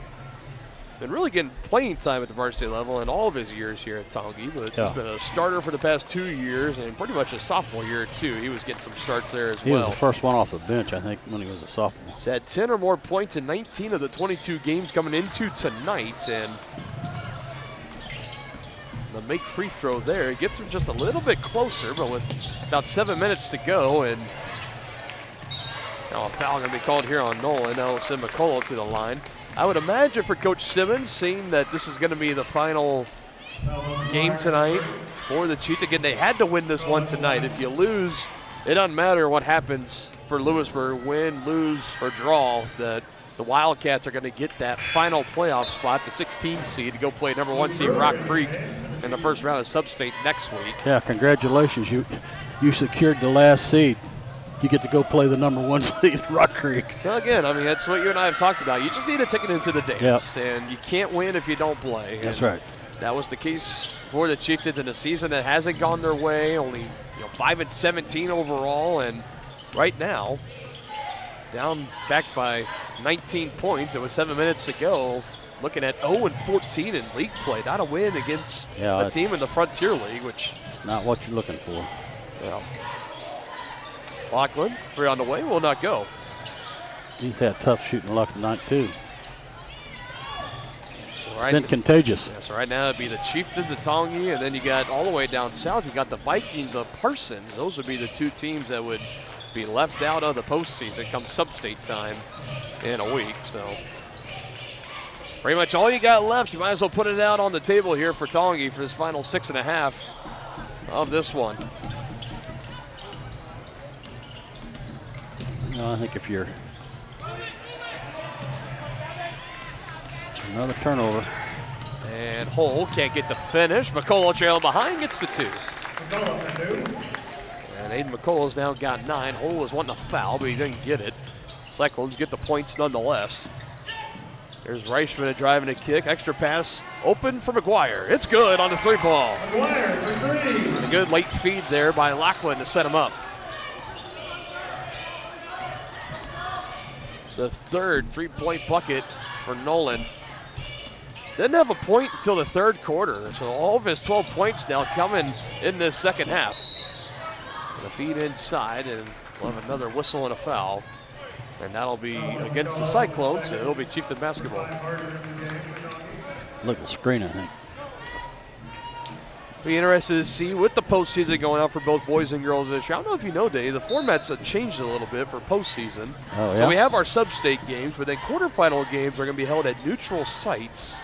Really? So instead of going straight to like Salina, where it's been, the quarterfinals are going to be held at neutral sites, and where exactly it'll be will all determine on the location of whoever the higher seed is and then whoever they're playing.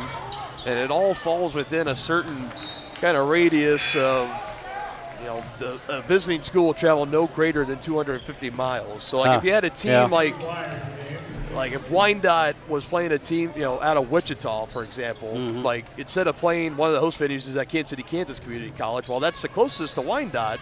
Right. It would be too much travel, so they would have to find some. It'd probably be more towards Salina at the Tony's Events Pizza Center. Gotcha. But, you know, for a team like around here in the Frontier League, if they were playing one of those neutral site games, you got the field house, newly renovated field house at Kansas City, Kansas Community College. You and I will be there next week covering the Region 6 men's and women's basketball tournaments, semifinals and finals over on the KJCCC Sports Network. Looking forward to doing that.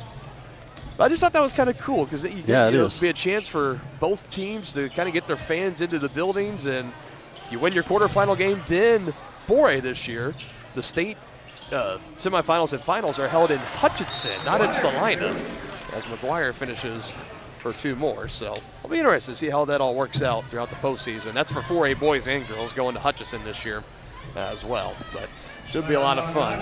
Another full timeout taken here by the Chieftains. Nolan McGuire, the story in the second half. He's got 14 and 3 3-pointers. 18-point lead for the Cyclones.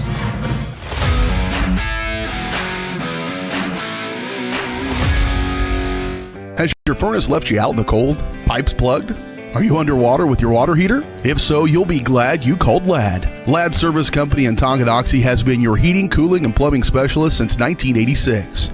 Ladd is your dealer for top quality brands like York, Aprilaire, and Wolverine Brass. Plus, they maintain and service all other brands. Schedule your appointment by calling 913-369-3509. Visit laddserviceco.com to see why you'll be glad you called Ladd.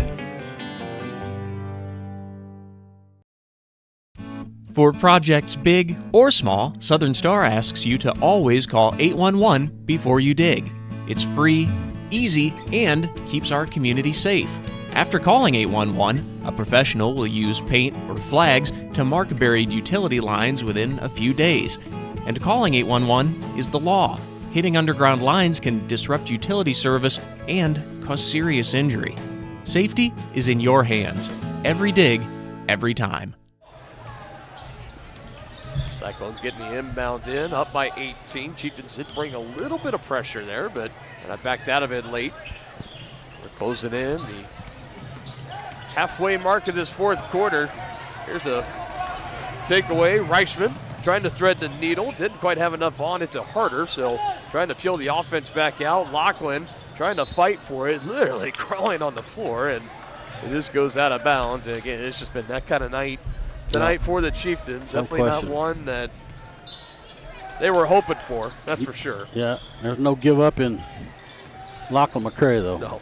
diving on the floor. Doesn't matter what the score is. And I'll be very curious to see where Lachlan does go to play, if he still chooses to play at the college level. I know you and I, we talked to him. We had a good chance to talk to him a few times during the Tonga Invitational Tournament, given the circumstances of that tournament, kind of going from 3 days to 2 days, and we were here basically a whole school day plus on Friday. No question. I mean, it was interesting. I remember setting up that Friday morning, and I did the Pledge of Allegiance for the first time, and I don't know how long, because I was here at the gym and school was in session. But we were talking to Lachlan then. He says he's getting some good looks. He was getting a visit with Johnson County Community College, which we at Varsity Sports Lab, we do have a channel over there, so that was kind of you and I was like, that'd be so cool to see him over with the Cavaliers. Also had something with the Ottawa Braves and a couple others in there, and he's definitely getting his looks, and whoever and wherever he decides to go, they're going to get a tremendous young man, not just an athlete too, but a scholar in the classroom too. Yeah, I mean he's the whole package. Yeah, he's a well-rounded, the definition of student athlete. Yes, as our majority of these guys. As Nolan knocks down another 3-ball. He's got 4 now. And all scoring in the second half, now up to 17.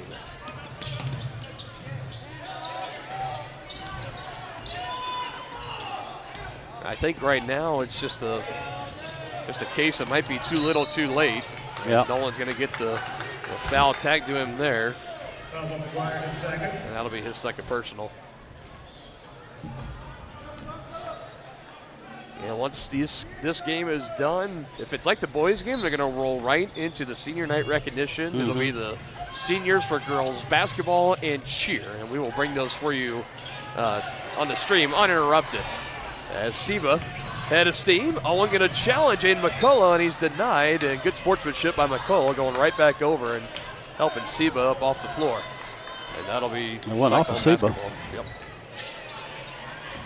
Yep. For a split second, I did think that Aiden was going to be going over and maybe kind of doing a standover, maybe jawing at Seba a little bit. He's not like that. He's not, and that's why I would have been really surprised if he did that. But good sportsmanship nonetheless. Now Harder on a breakaway chance, and Kipton will go to the line as he's fouled by Gavin Seaton. And that should be his third personal. Harder, 50% free throw shooter on the year, to the line. He's only got 2 points in this game so far, as he's just short on the first attempt. We talk about these Chieftain athletes growing up in front of our eyes. For these Frontier League schools too, in Ottawa and Bonner, and all these other guys, we see them and their athletes. A good example of that is Cruz, who's playing for Johnson County. Tavian Cruz. We saw him as a freshman at Bonner Springs. And we kind of knew then, it was like, this kid's pretty special. Yeah, he's kind of special. He went over to Johnson County. Last week, he was in a game. Did that go in the trash can? I think that basketball went in the trash can. Ew. Trash ball. Oh, my. They need to wipe that off. I would just, let's just swap that one out in general. Yeah. I think our official's going to say, can we get a new ball perhaps? This is a little nasty.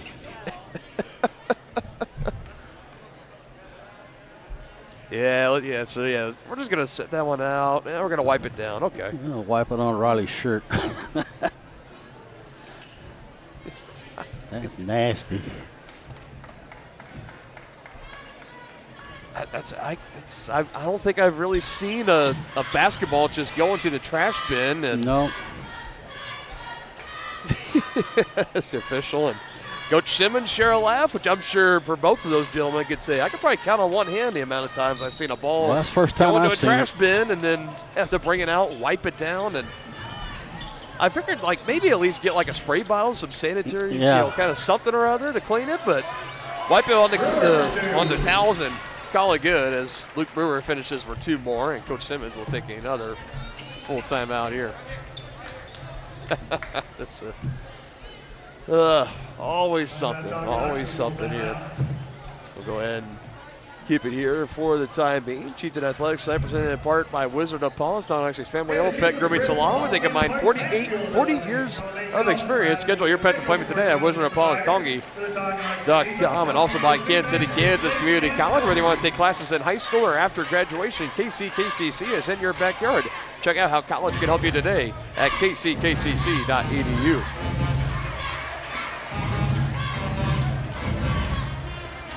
Already start to see the senior parents starting to kind of get together down at the doors here on the far right side of the gym from our vantage point, far left if you're over on the home side. As again, on Friday in the game against Paola, they went right into it. So as soon as the final horn went, all the senior parents gathered, and they went right into the senior night recognitions. And got to add to, because we had our boys, which, for the boys seniors, I think there was about 5 or 6 of them, and then we had the band seniors as well, and there were close to 15 plus band seniors that were out to be recognized. So I feel like for band, it's usually always one of those that has the larger senior classes of just about any organized group or activities group here at Tongi.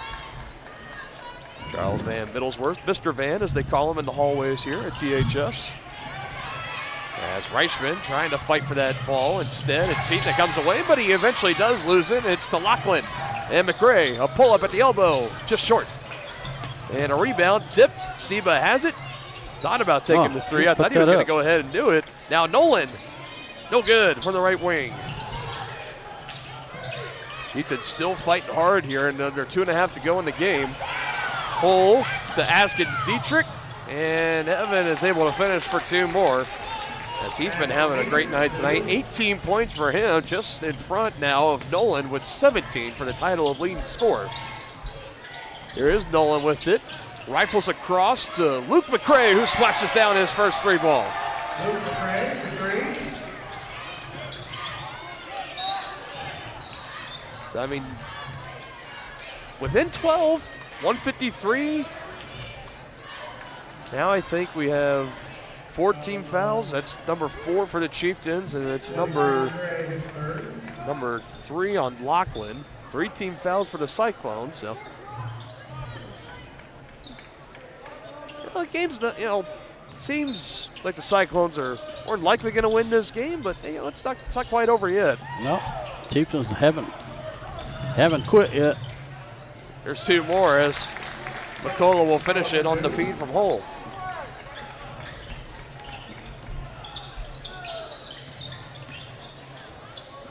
I didn't know if the Chieftains were going to try to get a quick foul there and then force the Cyclones to go to free throws. Instead, they try to play defense, can't get the stop. Now Lachlan leaves it short. Reichman collects. I don't think that hit rim, so shot clock did not reset. I don't think it's going to matter as Seba takes the 3 but comes up short. Reichman still fighting. Again, the Cyclones just working their way up the floor. Some numbers as Askins Dietrich, kind of leaned the shoulder down a little bit, dipped it, and went right through Luke McRae, who might have bonked his head on the floor a little bit. Again, as soon as you get that slight dip, it's pretty easy to see. Yeah, you lower the shoulder, you're going to get called. If the broadcaster from the booth can call it, the officials are going to be able to call it as well. Especially when they're right on top of it. Down to 2-on-1 situation, too. Had an open option, could have passed it off instead, tried to finish it himself, picks up the foul instead. Now some helter-skelter here as Brewer inside is going up, and going to get the foul on the Cyclones, and Luke Brewer, with 1:02 to go in the ball game, is going to go to the free throw line for the second time tonight, excuse me. He went 2 for 2 in his first trip.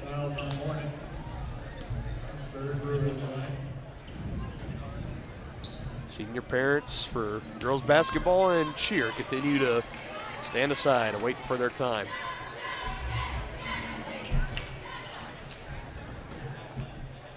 Like just yesterday, you and I were out on the football field for I know. My senior night. Always a lot of fun. Pretty emotional time.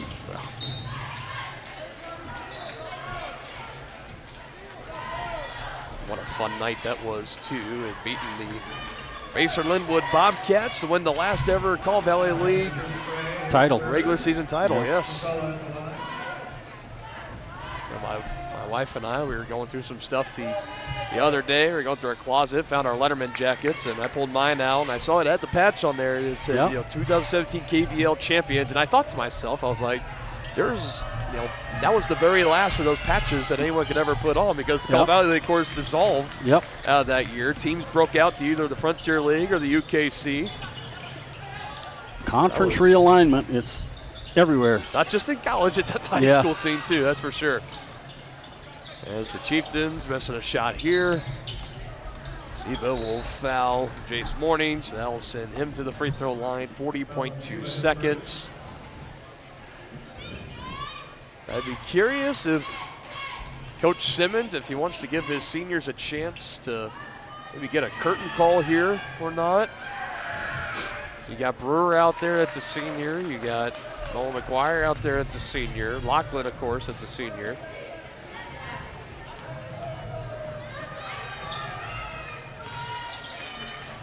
We'll see if they decide to do that or not. Maybe give them one last chance.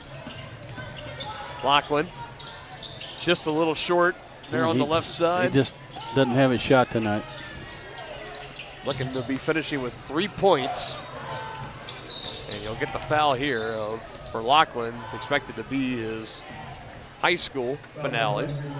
Expected to go be playing college ball, but for a majority of these athletes, just at the high school level in general, that's it's some of them don't go and play on to the next level. So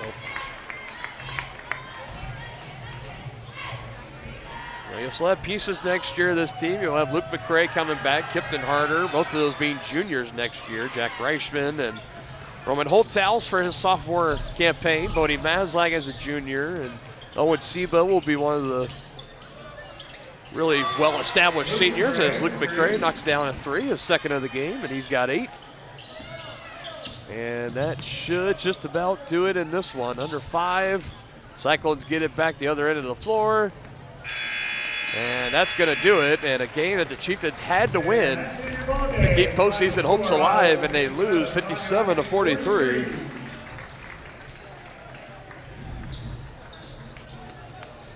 And this season for the boys team, Atongi will come to an end with a final record of 5-18 overall and 0-14 in Frontier League play. Definitely not the season they had hoped for, but one that without a doubt they fought all the way, literally down to the final seconds, and the last bucket of the season goes to the sophomore Luke McCray, who knocked down the 3-ball there to finish with 8 points in this ball game.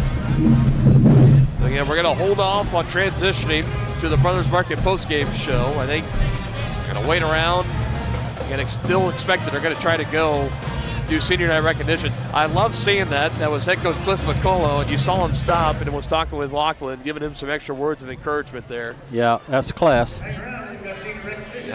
Talking about class, head coach Cliff McCullough, I mentioned his 13th year at the helm over for the Cyclones, one of the best in the business. Really like seeing that, giving some extra words of encouragement to Lachlan McGray, who for the final time, along his other 2 senior teammates, Nolan McGuire and Luke Brewer, will walk off this floor for the final time here as high school student athletes on the basketball team here at Tonganoxie High School. Definitely not the way they wanted it to end, but like they say, all good things must eventually come to an end. Now we're going to turn it over. We're going to recognize our seniors for the girls basketball team and for the dance and cheer teams. First up, please welcome our basketball seniors to the floor. These young women have dedicated numerous hours and effort to our program. We're honored to acknowledge their dedication and the difference they have created in Tonganoxie High School. Our first senior tonight is Kalia Baldon. Kalia is escorted by her parents, Thad and Kyle. Kalia would like to say thank you to Heather DeMaranville. Thank you for being a supportive friend. I will miss our daily talks and your advice. I'm grateful to have had you in my life and will miss you greatly next year. Following graduation, Kalia plans on attending Auburn University to study business. We wish you all the best, Kalia. Kalia Baldon. Next up is Jayla Herrera.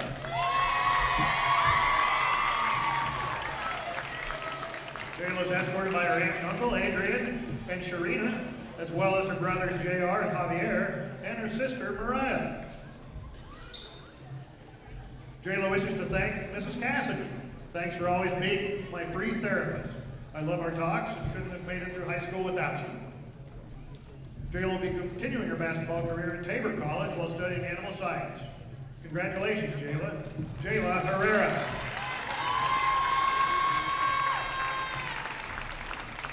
Next up is Alyssa Schotter.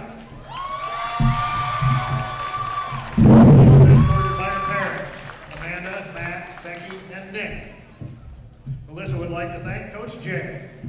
Thank you for always being my #1 fan and always supporting me through the years. After graduation, Alyssa will be continuing her basketball career at Tabor College and plans on studying physical therapy. We wish you the best of luck, Alyssa. Let's hear one more time for our basketball seniors and their families. Congratulations, ladies, and good luck tonight.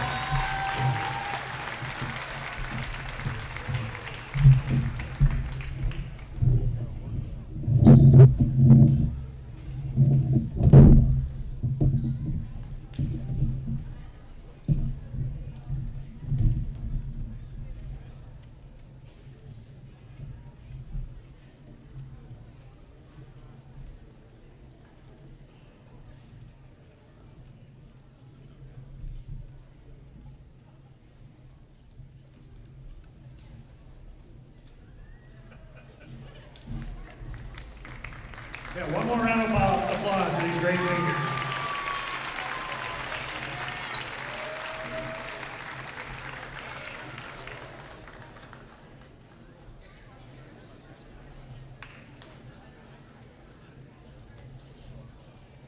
Continuing our senior night recognition, please welcome to the floor our dance, cheer, and powerlifting seniors. Our first dance senior, Lauren Dunn. Lauren is being escorted by her parents, Sean and Teresa. She would like to extend her thanks to Mr. Falgren. Thank you for believing in me and always having my back, even when all I really needed was Wi-Fi. Following graduation, she plans to attend Fort Hays University to study radiology technology. Good luck, Lauren. Lauren Dunn.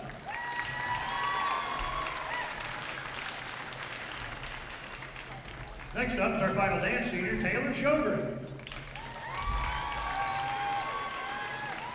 Taylor is being escorted by her parents, Leanne and Perry. Taylor wishes to thank Mr. Falgren. Even though I only really had you last year, you made class fun and interesting. Thank you for making class memorable. She is currently enrolled in KCC Tech and plans on completing her cosmetology studies after she graduates. Best of luck, Taylor. Taylor Shogren.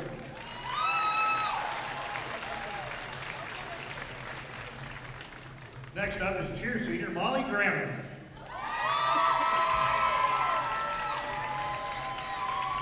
Escorted by her parents, Jamie Lee and Kevin. Molly would like to thank Mrs. McQueen. Thank you for always being there for me. You always know what I'm capable of and push me to the best of my abilities. After graduation, she plans on studying marine biology at Texas A&M. We're proud of you, Molly. Molly Grammer.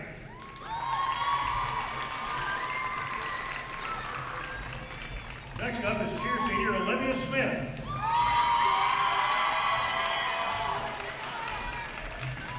Olivia is escorted by Ashley and Dwayne. Olivia would like to thank Mrs. Paul. Thank you for making the library my second home with themed holiday parties and fresh fruit, making me feel loved. I'm grateful for the 2 years at Tongi and for having you. I'll miss it when I go to college. After graduation, she plans on attending Johnson County Community College to begin her studies to become a children's therapist. Well done, Olivia.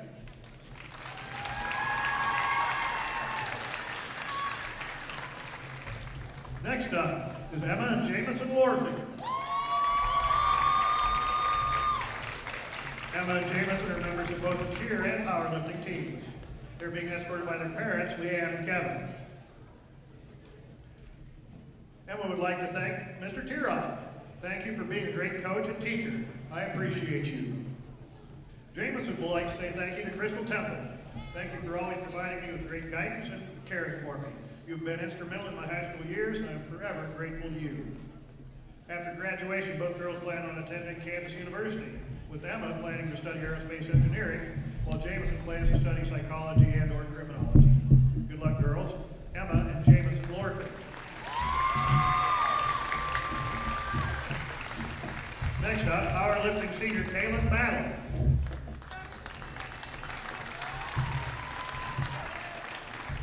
Kayla was escorted by his parents, Teresa and Erwin. Kayla would like to say thank you to Coach Bott. Thank you for your exceptional coaching and strength training. You have significantly contributed to my development over the years. After graduation, Kayla plans to finish his welding program at KCC and later pursue a career as a welder. Congrats, Kaylin. Kaylin Battle.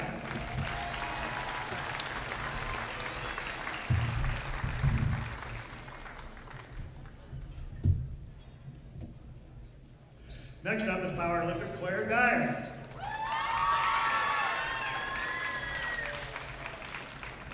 Claire is escorted by her parents, Janine, Brandon, and Jessica. She would like to thank Ms. Tiroff. Thank you for always listening. After graduation, Claire is undecided on where she's attending, but plans on studying to become a dietitian. Good luck, Claire. Claire Dyer.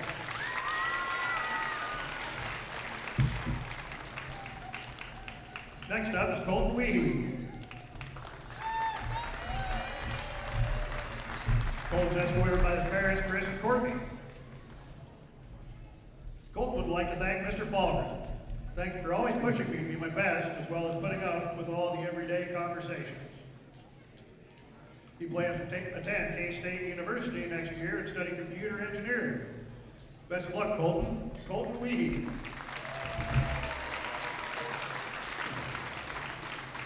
Our final powerlifting seniors for this evening are Kaylee Williamson and Ruby Athon.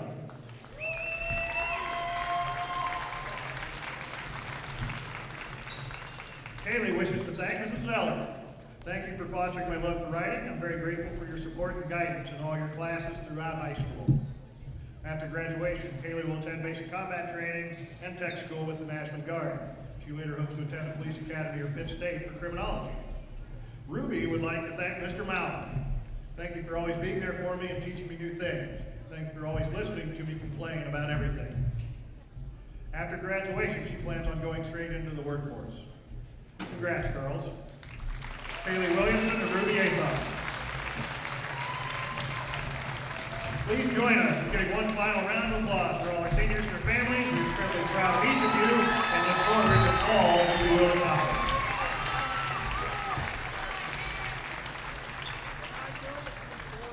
There you go. Shout out all of our seniors being recognized. It has spanned from our games here at home from last Friday, and it wraps up here tonight.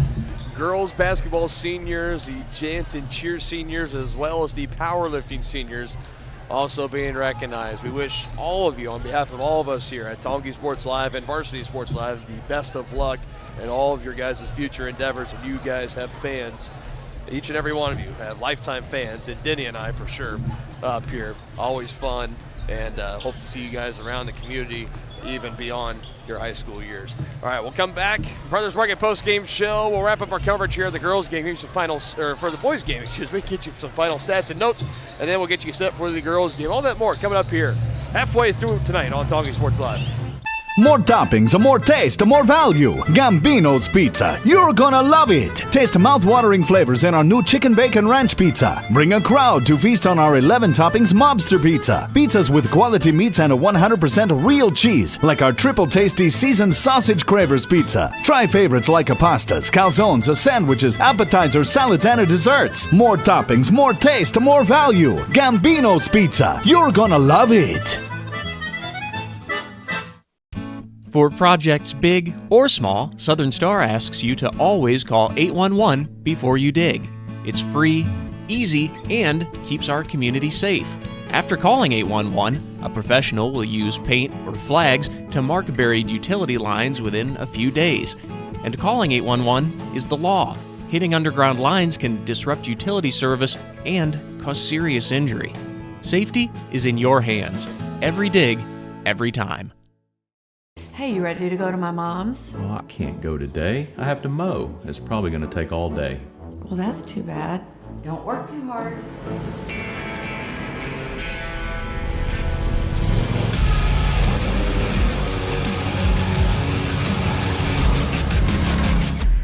Dixie Chopper. Speed when you need it. See the full lineup at hersinc.net. Call 913-247-3530 or just stop on by. At Fort Scott Community College, we understand that a scary part of figuring out your future isn't only answering the question, what should I do, but where do I belong? Maybe you belong here, studying animal science or learning about farm and ranch management.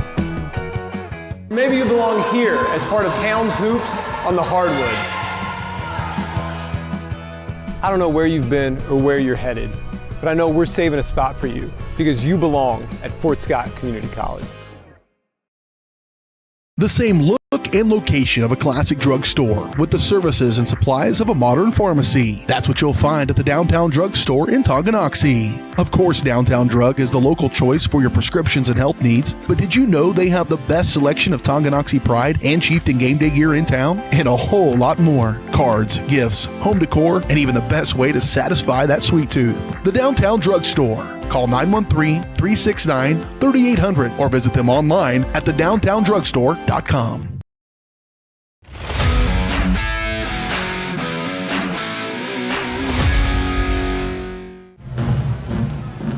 Welcome you back. Appreciate you guys hanging around. Our ongoing coverage of 2026 Winter Sports Senior Night here on Tonganoxie Sports Live as we welcome you to the Brothers Market post-game show. You can check out the weekly ads and specials in-store or online at shopbrothersmarket.com. Brothers Market, where they treat you like family. Final score of the boys' game, and it goes to the Cyclones by a final of 57-43. Definitely not the way the Chieftains wanted to end the season. They are officially eliminated from playoff contention. Currently as the 17 seed, they were tied with Lewisburg at the 16 seed in that final spot for postseason eligibility. They needed a win tonight and a Lewisburg loss in their games this week. And, still, even if you won tonight, you were going to need some help, but you needed to win. That was the one thing you absolutely had to have, and you just couldn't quite get it done tonight against the Cyclones, as the Chieftains were outscored in 3 of the 4 quarters tonight. Tongi got the better of them in the fourth, 19-15, but by then was just a little bit too late. As we give you the final point totals tonight for the Chieftains, Luke Brewer finishing with 5 points. One of the 3 seniors that are walking off the court tonight, walking out of the gymnasium tonight as a member of the Chieftain basketball team. Luke McCray, he finished with 8. Kipton Harder with 3. You had 4 points for Bodie Mazlak, 3 for Lachlan McCray, a new season low. Had at least 5 or more points in every game this year, and he finishes with 10 or more points in 18 of the 22 games played, or 23 games played, so not too bad, just 5 games off of having 10 or more, but he finishes the season low 3 points tonight, going 1 of 11 shooting from the field. He also finishes his senior year tonight. Owen Seba had 4, and our County Road Brewing player of the game, Nolan McGuire, 6 of 12 shooting from the field, and he was 4 of 10 from 3 and 2 of 2 from the free throw line. He was held scoreless in the first half, so all 16 coming, within the final about 12-13 minutes of the game. It wasn't until about close to halfway through the third quarter where it really started getting going for him. He also added 7 rebounds, so just not too far off from a double-double potentially. 16 points, 7 rebounds. He had 2 assists and also had 2 blocked shots and 1 steal. That's why Nolan McGuire, for one final time this year, is our County Road Brewing player of the game. County Road Brewing congratulates Nolan on being named player of the game, rooted in the community and brewed for the journey. See what's brewing today at County Road Brewing in Tonganoxie. So, outside of that, this was one that the Chieftains, they were out-rebounded by the Cyclones. They got outscored in the paint by 15 or more points for the 3rd game in a row. Those points off turnovers, 16 for Ottawa, 13 for the Chieftains. It was still your -3 in that. You gave up 16 turnovers if you were Tonga. You took 18 turnovers away. But, nonetheless, the game's over. And unfortunately, season is over as well for Coach Simmons and the team. And that is now 2 times in the last 3 years that Tonganoxie and the boys are not going to be able to qualify for the playoff, which is unfortunate. But we talked about what the players that you will start to see next year, kind of continuing to build on this core of guys that have got some good playing time. Luke McCray will be back. Kipton Harder will be back. You got Roman Holthouse is going to be back. Bodie Mazlak and Owen Seba, all those guys are going to be back. You're going to get some players from the JV squad that'll be brought up as well to try to help kind of make up for the losses of your 3 seniors, and Luke Brewer, who's your tallest player at 6'6", Nolan McGuire, your best 3-point shooter over the last 2 seasons combined, and then Lachlan McRae, overall your best ball handler and just best scoring threat, as they all were going to graduate. But, that's for next year. And for Coach Simmons and company, they got another year to kind of try to regroup, rebuild, and we'll see what they can offer coming up at the end of this year and into 2027 as we'll try to get back into the postseason. We're going to step aside. We'll go back into the S&S Body pregame show. We'll get you set for the girls matchup between the Lady Chieftains and the Lady Cyclones. Should be a lot of fun here on Tonganoxie Sports Live. The Tonganoxie Recreation Commission is committed to creating community through parks, people, and programs. And now, with their all-new activity center, the Tonganoxie Rec Commission can do even more. Tongi Rec understands the benefits reaped through recreation are endless. Tongi Rec has a long list of classes, activities, and programs for the young and young at heart. For program pricing and schedules, call 913-845-3502. Visit them at the all-new activity center at the Tonganoxie High West campus or go to tongirec.org. Tonganoxie is the ideal location to start a business. That's why the Tonganoxie Business Association has strived towards a common goal of adding value to businesses and the community since 2015. They assist in providing improved services for customers and visitors, encouraging and enhancing businesses, and preserving historical and cultural assets. Follow them on Instagram for the latest and upcoming event information and become a member today by visiting their website, tonganoxiebusinessassociation.com. Proud supporters of Chieftain Athletics. Family owned and operated Wizard of Paws is a 5th-generation business located in the heart of downtown Tonganoxie.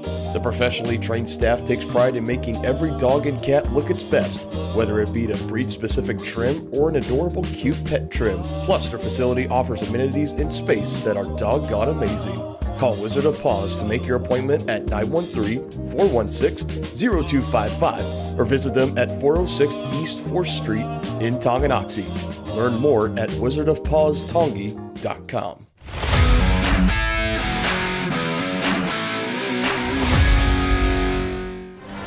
We welcome you back as we cruise back to the S&S Body pregame show. The place to go to in Tonganoxie for auto body and repair work since 1972. Get your ride back in the game and learn more at SNSAutoandBodyShop.com or by calling 913-369-3193. Dylan Funk as we welcome Dennis Drennan back into the booth. And let's get the table set for this girls matchup. This should be a fun one. It's going to have the intensity and the feel of a playoff game before we actually get there in a week's time. The Lady Chieftains, the number 10 seed in 4A East, 14-8 overall and 7-5 in Frontier League play. 7-3 when playing in front of the home fans here at Tonganoxie High School. They had a win here this past Friday, 66-31 against Paola. They opened up the game on a 17-0 run, just kind of put the Panthers away early. That's what you wanted to do. And starters were out for the majority of the fourth quarter. We saw a handful of different JV players get out there, get their first varsity buckets. It was a lot of fun. It was a lot of smiles in that fourth quarter. Now looking to buckle up the chin straps, if you will, getting ready for this Ottawa team. Number 5 in 4A East, just outside of one of those top 4 seeds that would host throughout the entirety of Sub-State. Currently at 5, 16-5 overall and 9-3 in Frontier League play, as they are pretty much going to finish with the regular season title this year. Will the Cyclones? They were victorious last week in their last game against Baldwin, 53-36. They led by 27-17 at halftime and used that double-digit lead to really never look back and put the Bulldogs away. Currently the 5 seed in 4A East right now, were things set for Ottawa. They would be at home in the first round. They would host 12-seeded Atchison. Meanwhile, for Tongi, they would be on the road, and there's a variety of different teams that the Chieftains could go play. They could be at Topeka Hayden. They could be at Santa Fe Trail. They could be back in a rematch with Fort Scott, or if things shuffle up, they could be at Bishop Miege. It's a variety of different schools. We're probably not going to know until the season is officially done and seeding happens on Saturday morning over at the Acacia offices in Topeka. But for the Chieftains, just trying to get this win this year against the Cyclones. They are 0-2. This is their 3rd total game. This is the 2nd in league play. Remember, they faced off in the tournament in Garnet City back in December. They met in the championship game, where the Cyclones beat them in that game 60-55, and then they beat them down in Ottawa 47-46. I remember, Denny, that was a game where the Chieftains had 3 total shot attempts on the final possession of the game to potentially win that one, and they came up just short on all 3. They did beat them last year here at home, did the Chieftains 49-46, and this kind of has the feelings like if it's going to be a win tonight for Tonga, it's going to be another one of those 49-46 games. Yeah, you know what they say, it's hard to beat the same team 3 times in a season. Yeah, 2 times is rough, 3 times is very, very you don't really get 3 regular season matchups in the current kind of format of high school basketball, and you just don't. I mean, it wasn't until a couple of years ago the Frontier League was playing each other twice in a season, so this was really something you don't see a whole lot of. But Ottawa have won the first 2 games by a combined total of 6 points. Meanwhile, for Tongi, we know their 3 seniors, Alyssa Shawnick and Kalia Baldock and Jayla Herrera. We just saw them recognized in between games. They don't want to go out with the loss here tonight. They already know they're going on to postseason play. They're going to be on the road, but this is their final chance here at home. Yes. And a chance to get a good quality win, and one of the best under second-year Coach Eckert in these Lady Cyclones out of Ottawa. And it's senior night. And it's senior night. If you need any extra motivation, there it is for you. Trying to get the win on senior night. Since 2013, the history has been on the side of the Cyclones. They are 16-3 against the Chieftains and 10-2 since becoming league opponents back in 2018. We mentioned the Chieftains beat them here last year. The Cyclones have now rattled off 3 straight wins, with the home win last year and then both wins this season. This is a chance for the Chieftains to really just kind of get that monkey off their back. And we know it's a competitive rivalry out there with Alyssa Shawnick for Tonganoxie, and over on that Ottawa side, as we're talking about our player spotlight presented by Brothers Market, where they treat you like family, it's the 5A junior Leah Askins-Dietrich. I mean, those are the 2 stars out there on the floor, no matter where they are and whoever they're playing against, and the fact that we get to see them square off for what's expected to be the final time in their high school careers. This should be a lot of fun, Denny. Yeah, no question about it, and that's always been a tough matchup, this Ottawa group for the Chieftains, but they give them all they've got every time. So let's see what happens for the trifecta here. This should be fun. I'm really excited for this one, and we're going to have it for you coming up on the other side. Starting lineups presented by Crookham Construction, and then the opening tip as Coach Eckert getting his team ready to go on that home bench. They look dialed in and focused, as do the visiting Cyclones. A good one to finish off our nightcap here tonight on Tongi Sports Live. The Tonganoxie Recreation Commission is committed to creating community through parks, people, and programs. And now, with their all-new activity center, the Tonganoxie Rec Commission can do even more. Tongi Rec understands the benefits reaped through recreation are endless. Tongi Rec has a long list of classes, activities, and programs for the young and young at heart. For program pricing and schedules, call 913-845-3502. Visit them at the all-new activity center at the Tonganoxie High West campus, or go to tongirec.org. Tonganoxie is the ideal location to start a business. That's why the Tonganoxie Business Association has strived towards a common goal of adding value to businesses and the community since 2015. They assist in providing improved services for customers and visitors, encouraging and enhancing businesses, and preserving historical and cultural assets. Follow them on Instagram for the latest and upcoming event information, and become a member today by visiting their website, tonganoxiebusinessassociation.com. Proud supporters of Chieftain Athletics. Charlie was born at LMH. We had a great team of nurses. Not only did they check in on us regularly, they always asked if we had questions, always made sure that we understood what was going on. I cannot say enough wonderful things about the labor and delivery, family birthing, and mother baby care team at LMH Health. We had to put our entire trust into their hands, and just everyone was so friendly and so supportive. When it comes to rehabilitation, despite what you're told, you can choose where you want to go. Physical Therapy Solutions in Tonganoxie is independently owned, allowing them to work with all doctors and insurance companies to ensure a smooth transition. They offer cutting-edge technological therapy treatments like focused shock waves and deep tissue laser therapy for more precise care to acute and chronic injuries. Contact Physical Therapy Solutions today and let them help you. Visit ptsolutionsks.com for more information.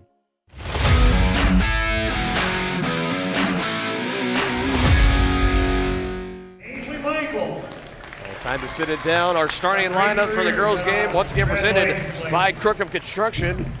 Performing a wide variety of concrete construction and special project services throughout the area. Find more information at crookhamconstruction.com. Natalie Price. Number 12, the 5'5" sophomore Alexa Turner. Number 20, a 5'6" sophomore Kirby Evans. Number 32, a 5'8" junior Leah Askins-Dietrich. And number 42, a 6'1" senior, Dylan Nichols. Head coach for Ottawa is Matt Sherman. And now let's meet your Tonganoxie Chieftains. Number 12, a 5'8" sophomore, Ashley Bruni. Number 33, a 6'1" junior, Addie Schooler. And now number 1, 5'3" senior, Alyssa Shine. Number 2, 5'7", senior, Kalia Baldock. And number 22, a 5'2", senior, Jayla Herrera. Head coach of the Chieftains is Austin Eckert. I love the aspect, getting the parents, getting the families involved with the handshake line. That's awesome. That's great stuff. You've been watching the SNS Body pregame show here on Tonganoxie Sports Live. Here we go, ready to get it going. Here in our second game, the girls take center stage to finish off our action here tonight.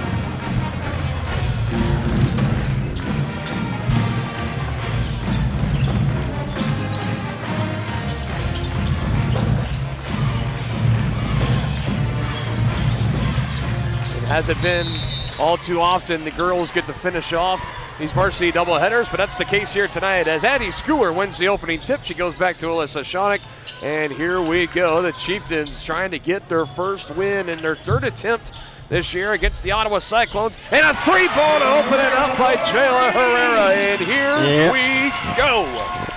If Jayla stays hot tonight, could be in for a fun ride. Best three-point shooter on the team, and now a takeaway.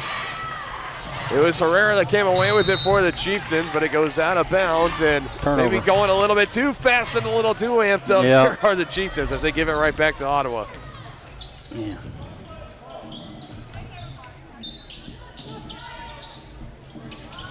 I could tell you, you could just feel the atmosphere, the intensity in this gym. It's something that, I mean, we don't get to see in about every game that we call. And I'm glad it's different here tonight. You could tell this is a different feeling as Kirby Evans finishes for 2 on the feed from Leah Askins Dietrich.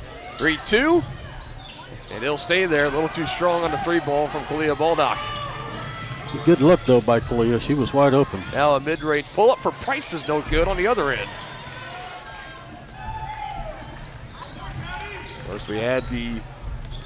You come here to Chieftain Arena, they had the table set up and they had the kind of poster boards there they set up for all the senior players. They had journals too, or Alyssa, she had a basketball, but it was a nice opportunity for you and I. We actually got to go down, we signed the journals, got to write a nice message to our 3 senior players, and in the case of Alyssa, shout out to her and her father, Nick. She actually came up, so she delivered us some handwritten notes and some cupcakes for you and I. Yeah, what class, huh? Very class act. So shout out to Alyssa, Nick, the rest of the Shonick family, and to the 3 seniors out there with Alyssa, Kalia, and Jayla. Yeah, we really enjoyed covering these girls. Right away, there's Kalia with the rebound underneath. Doing what arguably she does best on this entire team. She's the enforcer down low. Looking for her second. Jayla Herrera in the far corner.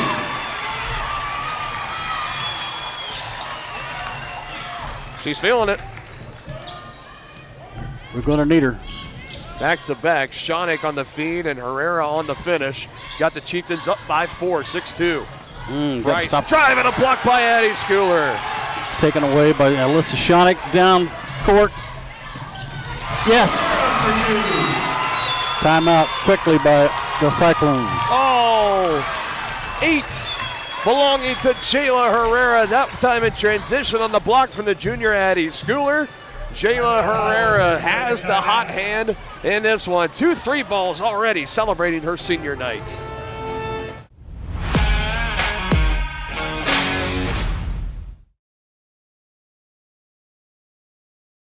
Inviting, connecting, serving, and growing. That's Grounded Coffee House in downtown Tonganoxie. Enjoy the best cup of coffee in town 6 days a week and pair it with freshly made from scratch pastries, muffins, cinnamon rolls, and so much more.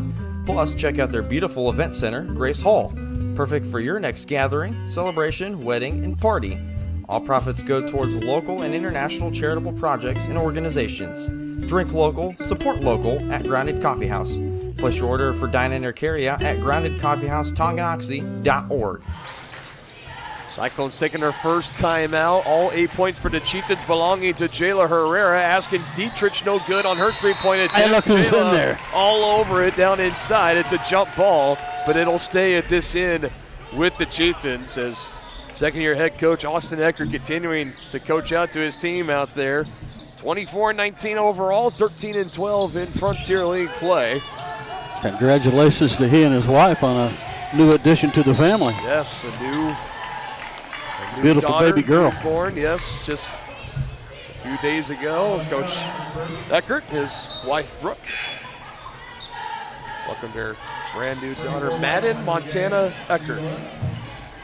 Congratulations again to Austin and to Brooke and the entire Eckert family on growing their family by one new member. The Chieftains in a man-to-man defense here. Here's Price. Pitches it off. This is Evans that drives in. Little hard off the heel on Eddie Schooler there for the board. And so far, the Chieftains are limiting Ottawa to one shot. Got to keep it up. Now Shonick wants her first points, and it comes up just short on a three-ball attempt. Pokes it away from Askins Dietrich and gets it right back. Alyssa blocked Now from she's behind, gonna but go she's fouled, and two to the free line. throws on the way for Alyssa Shonick. You can feel these Lady Chieftains really wanting this game tonight. I'm telling you, I mean, this is kind of, when you go to a game at Allen Fieldhouse and you can tell the energy in that building as soon as tip-off starts, it's not to that quite like that, of course, but you can still tell there's something different here tonight. And it's the intensity over on that Chieftain bench. It's the fans here. You can just tell that there's something special on the line. And right now the Chieftains are playing out to it as Alyssa Shonick makes her first free throw attempt. I believe Adeline Johnson just came in. She did. Well, she's given the Chieftains some good minutes. And she 11 points on Friday against Paola. Her first career start as Shonick goes 1 for 2. It's out of bounds. Is it off Schooler or is it off of Ansley Michael? And instead it'll be off of Addie, so Ottawa basketball. And Kalia did not play on Friday. She missed her first game of the season. In fact, it was the first time this year, the penultimate regular season game where Coach Eckert had to make a change to the starting lineup, but Kalia having some knee soreness, so. No, she wears 2 braces, so. Feeling that they were playing against Paola, Coach Eckert felt confident in his Another team's block by ability Eddie Schooler to get that game done, so she set Kalia out. She's back out there tonight, though, as Jayla trying to pitch it back. And again, both teams trade turnovers, and Ottawa travels with it right back as that's in the hands of Kirby Evans, and she's looking over to the official and asking, was she not fouled? Now you got head coach Matt Sherman for the Cyclones trying to stand up for his players out there, and they're just not having any of it right now. A frustrating start for the Cyclones, nonetheless. You can tell from all bodies present. Chieftains with the 7-point lead, 9-2. Trying to keep the foot on the gas as a feed inside will go to Addie, and that'll be a foul once more. I believe Ansley Michael will be the one to get it against, or will it be Chloe Evans? Foul's on Michael for a second. It'll be on Michael for a second. 42 Nichols in the game. Sometimes a 3 and a 4 and a 4 and a 4. So with the officials' fingers, they can kind of get a little mixed up. Here's the feed to Johnson. Back to Addie. Addie goes to the line. Need to do that all night long. Up posted up and little mismatch inside as Addie's battling down low with the senior Dylan Nichols. Addie Schooler to the free throw line as she misses her first attempt. And by the way, and a shout out to John Tollefson and the rest of the administration here at Tonganoxie High. Because senior night for the Tonganoxie girls, they also recognized the 2 seniors I know. for Ottawa too. Dylan Nichols being one of them. I thought that was a really unique. Gave him a long stem rose. Yeah. That's classic. No doubt. As Schooler goes 0 for 2 on that trip to the line, who's been a phenomenal from the free throw line as of late. At least an 0 for 2 trip there for now. Stays at a 7-point lead for the Chieftains. Now Evans dribbling around, she kicks it out. That's Alexis Turner. Back in the hands of Evans, who threads the needles to Askins Dietrich, and Askins Dietrich will go to the line for 2. She was fouled by Ashlyn Bruni.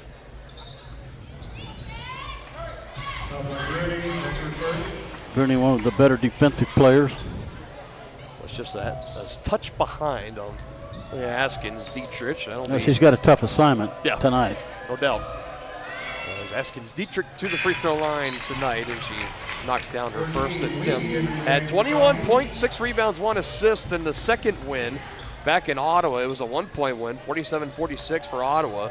Most importantly in that game, she went 8 of 9 from the free throw line, and they needed just about every single one of those free throws that she put up, and she's out to a 2-for-2 start here tonight. So capitalizing on the foul by Bruni to bring the Cyclones now within 5. Jayla has 8 of the 9. It's in her hand. She pitches it to Shawnick. She's got the other one on the made free throw and can't get it to go off the glass. You don't see her miss many of those. It's been something tonight. We saw the boys for the Chieftains miss a handful of those kind of they shots. did. So hoping it's not a trend that'll continue. Meanwhile, Natalie Price is able to drive to the right. She took it right to the basket. And now it's back to a 1-possession game. So Ottawa, after being on the ropes, riding out the storm of kind of this senior night energy for the Chieftains, are right back into this one. Shawnick guarded by Price, going to go right by her. Alyssa pop up in the lane. Will go. Need a bunch of that tonight, too. Just got enough of it to go off the heel and get the courtesy bounce in. Nice soft touch by Alyssa there. Price a drive and a kick, and it's too high to handle. Through the hands of Alexa Turner. That's turnover number 4 for the Cyclones, as Schooler will quickly check back in. She'll bring out Jayla Herrera. Though I think for Jayla, we noticed she was in that slump from three-point shooting. We even saw her get to where she was changing the sneakers. Yeah. She's gone back to the 1 pink and 1 blue, and I'll tell you, she's been red hot from 3. She's already made 2 in this one tonight. She has 10 three-point baskets in her last 3 coming into tonight, so 12 total. Johnson able to bring it in. Wow. That's what you kind of need tonight, folks. And Adlett Johnson, and we will have another timeout on the floor. And I'll tell you, for Adlin, she's been a dark horse for the past couple of weeks here for this Chieftain team, peaking at the right time as she gets the feed from Bruni, and Johnson finishes for 3 as we'll step aside. Chieftains up by 8.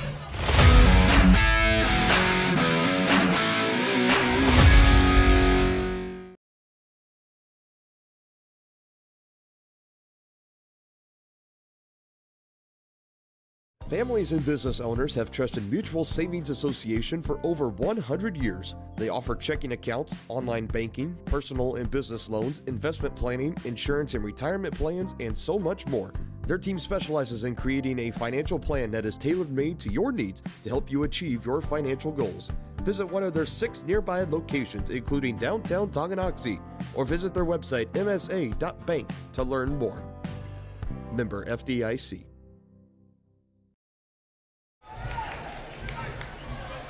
Already for Ottawa and their head coach Matt Sherman, he has had to burn 2 timeouts. He hasn't had to, he's chosen to, I guess. So it'll be the better terminology to use there. Back to an 8-point lead for the Chieftains. It's been 3 balls galore. 1 3 for Adlin Johnson before that last break, and 2 made for Jayla Herrera. Now a feed inside, and that's a finish for number 20, Kirby Evans. She's now got 4. Good ball movement there by the Cyclones. Ottawa just continues to get these buckets when they need an answer. Trying to at least keep pace or keep close with these Chieftains. Oh my! Nice job by Addie Schooler there. Something, you don't even see Addie Schooler attempt that last year. No. Not at any point, and even maybe in the early parts of this junior campaign for her, but. Yeah, she saw the lane and she took it. Looking pretty comfortable there, and she finishes for 2. Now Askins Dietrich, a good look from the right wing, puts it up, it's no good. A rebound inside, poked away at the last second by Shawnick. Now she gets on the board, keeps it away, and the Chieftains come away with the board. Now a pass up ahead, Johnson on the feed from Schooler. No good, Addie. Yes. Had me up out of my seat, Denny. I hear you. And the largest lead for the Chieftains in double digits at 10. Evans backs down Weehee, another block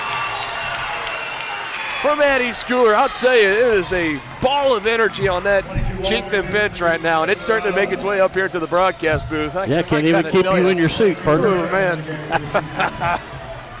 We're having some fun. Already 3 blocks tonight for Addie. And now this one through the hands and into the back court. Back in the hands of Askins Dietrich. She gives to Price. Back up near the top. Price also had a good game. Back in the win at Ottawa, she had 10 points, 3 rebounds, 2 assists, and she was big on very limiting Alyssa Shawnick on the defensive end. She's guarding her tonight. Here she is with it. She feeds it late. Hattie with another block. It was close to a shot clock violation anyways. 4 blocks for Addie in this first quarter at 37.5 to go. But the Chieftains do turn it over. Yeah. That's already a couple times now where it's been you get the big stop and you're rushing maybe a little bit too quick up the floor and you turn it over. Yeah. They're trying to get it out in transition and they're a little bit reckless. Not a full second difference between shot clock and game clock. Askins Dietrich drives with the left hand, silky smooth off the glass. Leah Askins Dietrich has 4 and the Chieftains have the final shot. Shawnick not on the floor. It's in the hands of Schooler. Over in that far corner, she's looking for help. Finds Johnson, puts it up. Contact, Baldock. Put back, no good. Weehee, no good. And it looked like the end of that last game. A little bit, and the Chieftains scoreless on that final possession. Addie Schooler, Adlin Johnson, and Jayla Herrera. I mean, everybody's playing great games, but I'll tell you what, for Addie Schooler, call her a rim protector as well. 4 blocks in that first quarter, that one right there. And keep the lead at 8 for the Chieftains, 18-10 as we head to the second. Does your roof have possible storm damage? Looking to get solar panels? Or is it just simply time to get it inspected? That's where Balmer Roofing and Solar come into play. Balmer Roofing has a combined 40 years of experience with JAF Master Elite and Emerald Pro contractors. The Balmer family and their team are ready to give your house a brand new roof or solar panels at an affordable cost with a 50-year warranty. Life has mishaps and they want nothing but your customer satisfaction. Let them prove why so many of your neighbors choose Balmer for their roofing projects. To schedule a free inspection, call 913-845-5252 or visit them online at balmerroofing.com. Inviting, connecting, serving, and growing. That's Grounded Coffee House in downtown Tonganoxie. Enjoy the best cup of coffee in town 6 days a week and pair it with freshly made from scratch pastries, muffins, cinnamon rolls, and so much more. Plus, check out their beautiful event center, Grace Hall. Perfect for your next gathering, celebration, wedding, and party. All profits go towards local and international charitable projects and organizations. Drink local, support local at Grounded Coffee House. Place your order for dine-in or carry-out at groundedcoffeehousetonganoxie.org. Chieftains back on the attack to open up the second quarter. Addie inside gets the feed and she gets fouled. And it's another foul inside. I believe that's on Evans. And for Kirby Evans, that'll be, I got it down for her first personal.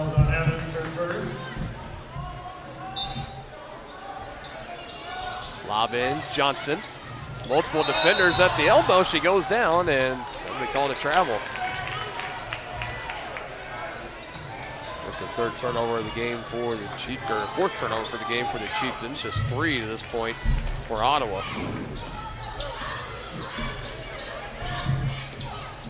Chieftains shooting 46% in the field in that first quarter, including 3 of 5 from downtown and 5 block shots for Addie. I missed one somewhere in the midst of all the chaos and just kind of energy. So. Man. Now Bruni, good look for 3. It's too strong. Easy rebound for Kirby Evans. Now the Cyclones in transition, and it's Natalie Price that will finish it. And Coach Eckert's going to go ahead and take a quick 30-second timeout, as now it's a 6-point ball game, 18-12. It's the first timeout taken here for Coach Eckert and the Chieftains. Well, again, one more final look. After we're done here tonight, it'll be on to sub-state basketball action. And again, we have all the intent in the world. We know the girls are playing on Tuesday. We don't know where they're going. We don't know who they're playing, but we know they're going to be on the road somewhere. And it is our intention. We are going to go and bring that game for you guys for free right here to Tonganoxie Sports Live. And also, hopefully, if they go to a sub-state final on Friday, next Friday, we'll be hoping to bring coverage of that game as well. Boys already eliminated, unfortunately, so it is just Lady Chieftain basketball the rest of the way out.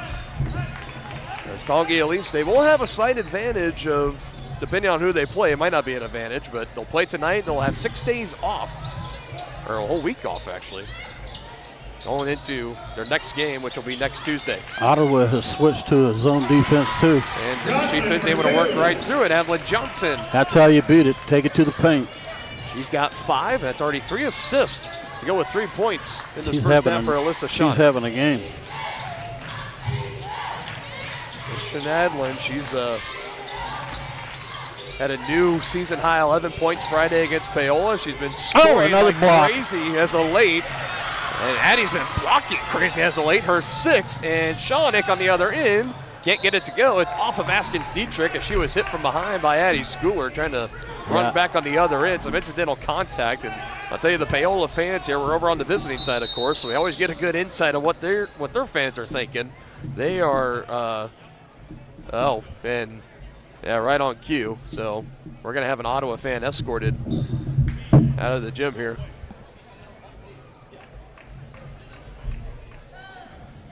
So a fan using some language that's pretty frowned upon, being escorted out.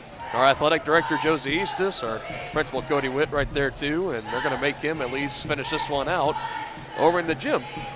Somebody should tell him there's a live stream, Tonganoxie Sports Live. You can at least finish the game listening to you and I, Denny. Yeah. Hey, it's better than nothing, right? Absolutely. Here's a feed inside. Schooler, a power dribble over Nichols. Can't get it to go off the glass. No, but that's, I like that.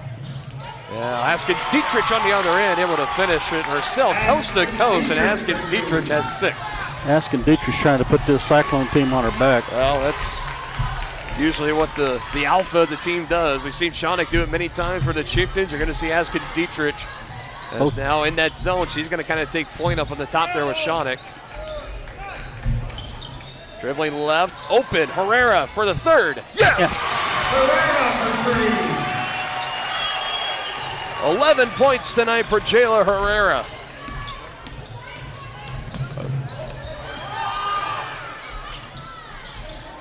Nichols finds Askins Dietrich. Oh my God, how'd she make that? Just tip your cap to Askins Dietrich there. She made the pass from Nichols really and then the finish shot from Askins Dietrich. I mean, that was a phenomenal play all the way around. Yeah, just tip your cap because that was well done. And a travel here by Bruni.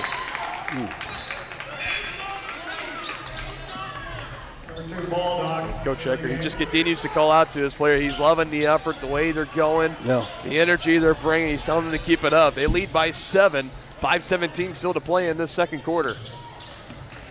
In a game that arguably it's been all Chieftains to this point. Definitely some moments for Ottawa, but Chieftains have led for the entirety. Now just high off the glass, an offensive board. Turner can't collect on the miss from Nichols. That was not a block, but that shot was altered by the Chieftains there. Addie. And strike. Yes, and one. And our teammates rushed to help her up. Got to love what we're seeing tonight, partner. Oh, man. Foul was on Walters for first. And a foul on Walters for her first, and Addie Schooler a chance at the line to finish the three-point play.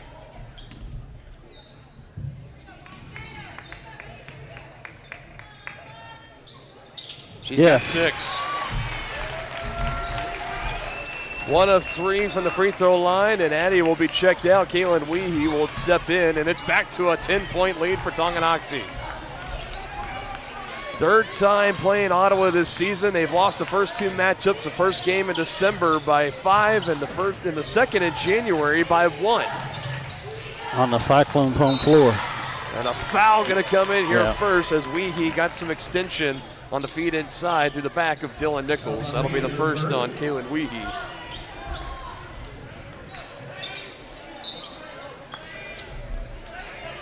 Evans on an inbounds. They're trying to free up Askins Dietrich, and they'll just throw it up to the top. She's guarded by Bruni. She drives by Bruni, and a flash, and Askins Dietrich will have a chance to go to the line and finish a 3-point play. Yeah, she's just unbelievable, partner. No doubt. And that's quickly 2 back-to-back on Caitlin Weehee, and Addie Schooler is right back out on the floor, as is for Ottawa, number 12, Alexa Turner. She brings out, I believe that was Walter for the Cyclones, and it was.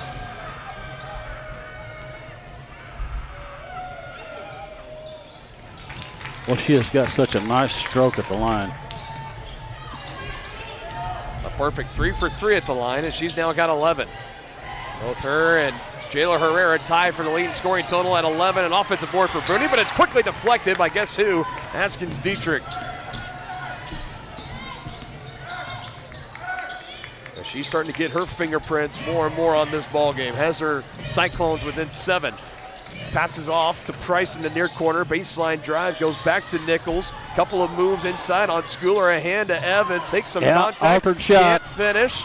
Offensive board. 2 Chieftains around her. Baldock will get the jump ball, but it'll stay down here with the Cyclones. I mean, you're really running out of options there if you were Kirby Evans. At least I think it's Cyclone basketball. I was like, oh, it is. I think maybe initially Ottawa just kind of thought that was going to be going to Tongi, as Evelyn Johnson will check in for Ashlyn Bruni. So another crack at it for Ottawa, 32 on the shot clock. Halfway mark of the second quarter. Nichols going to go to work on Schooler. Dylan Nichols, little fadeaway shot is good.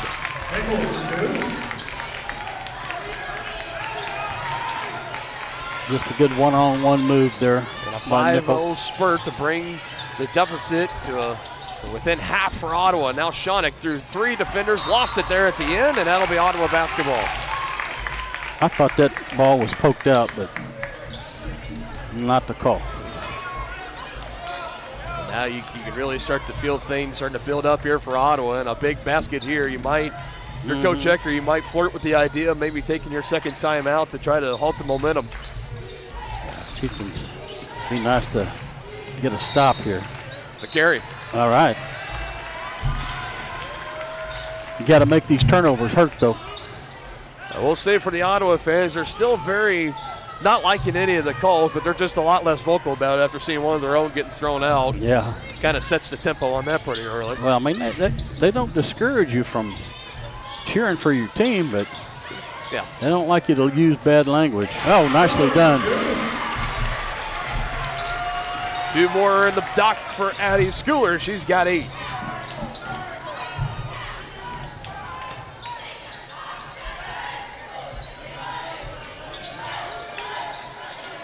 Thread the needle. Boy. Evans underneath, and she was kind of left open in a blank space. Yeah, that was just a defensive breakdown there by the Chieftains. 6 points for Kirby Evans. Game continues to stay close. Price poking it away from Sean. I guess she brings it back near the top. Now the ball into the hands in the near side to Johnson. Inside to Addie Schooler, who finishes for 2 more as she brushes off Dylan Nichols.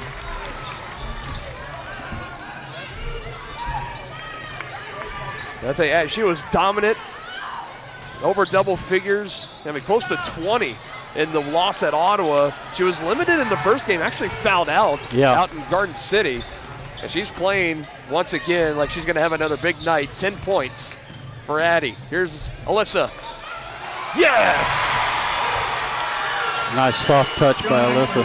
5 in the game now for Alyssa Shawnick, and just like that, it's a game of runs. Within 5 come the Cyclones. Now back up 9 go the Chieftains.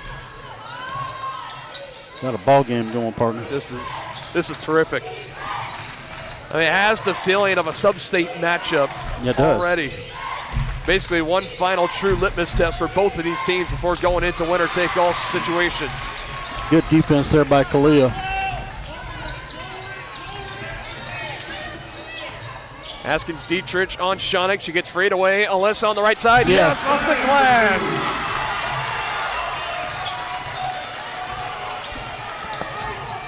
Coast to coast for Alyssa Shawnick. Yeah, up by 11. Evans to end the run. She can't do it. Addie, another rebound. Another rebound. You know, double 10 points, watch for 4 her. rebounds, 1 assist, 6 blocks. Yeah. Forget double-double, Denny. Maybe triple-double. Could be potential triple-double. A lot of ball games still to play, but man, she's on pace. Trying to feed it to her late, and yeah, it was wasn't just quite a little ready for too it. hard. But man, what a find. Turnover number 8. If she controls that, or Alyssa takes just a little bit off that pass, I think Addie takes it. That's 2 more. Oh, yeah. Takes the lead to 13. That would have been an easy 2 Coach Ecker with 62 seconds to go. We'll go ahead and take Addie out. That's a wise move, I think. So Johnson, Shawnick, Weehee, Baldock, and Herrera, your 5 out for the Chieftains.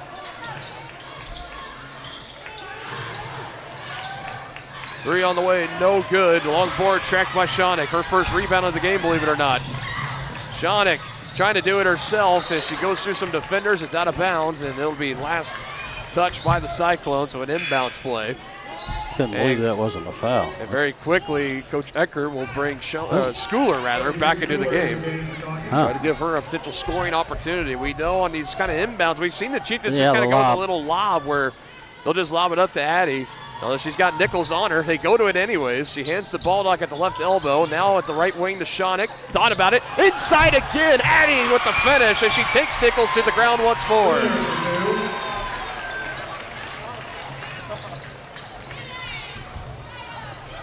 Physical basketball down inside, and Addie Schooler's winning the battle.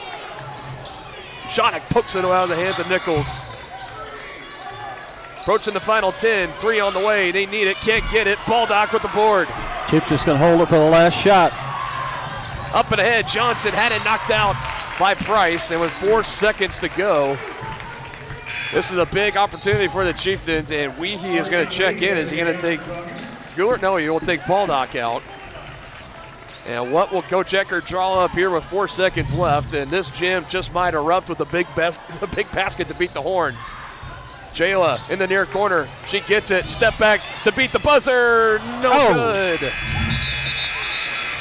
Shawnick was there for a potential offensive board. And the first half going to the Chieftains. 36-23 the lead over the Cyclones as we head to the locker room for halftime. We got a lot to break down coming up. White Birch Property Realty Executives halftime show. Addie Schooler, have yourself a night. She's got 12.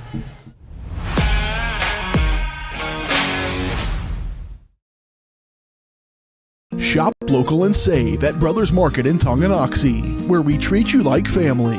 Brothers Market has great everyday deals throughout the store. Enjoy fresh cut steaks from the meat department, the freshest fruits and vegetables from the produce aisle, and savor the flavors from the bakery. Check out their weekly ad to get the best deals on what you need. From apples to aspirin, Cool Whip to cool crisp lettuce. Brothers Market, open daily. Learn more at shopbrothersmarket.com. A great collision on the field? Awesome. An awesome collision on the road? Not so great. If that bad play does come your way, take your car to S&S Auto and Body Shop in Tonganoxie. S&S has been the area's premier auto collision repair center since 1972, working on all makes and models, glass replacement, bumper repair, fiberglass and plastic, color matching, and so much more. And they work with all insurance companies. Get your ride back in the game and learn more at snsautoandbody.com or call 913-369-3193. When it comes to rehabilitation, despite what you're told, you can choose where you want to go. Physical Therapy Solutions in Tonganoxie is independently owned, allowing them to work with all doctors and insurance companies to ensure a smooth transition. They offer cutting-edge technological therapy treatments like focused shock waves and deep tissue laser therapy for more precise care to acute and chronic injuries. Contact Physical Therapy Solutions today and let them help you. Visit ptsolutionsks.com for more information. At Kansas Insurance, we know one size doesn't fit all. In fact, our whole mindset is based on customized policies for you and your families. We're local, and we do what we do because we care about you. Think of us as brokers for your insurance needs. Working with Kansas Insurance gets you the award-winning service and attention to detail that only an independent agency can provide. All across Kansas, we're here to help you manage and plan for all types of risk. Contact a local agent today. Kansas Insurance. Local, independent, serving you.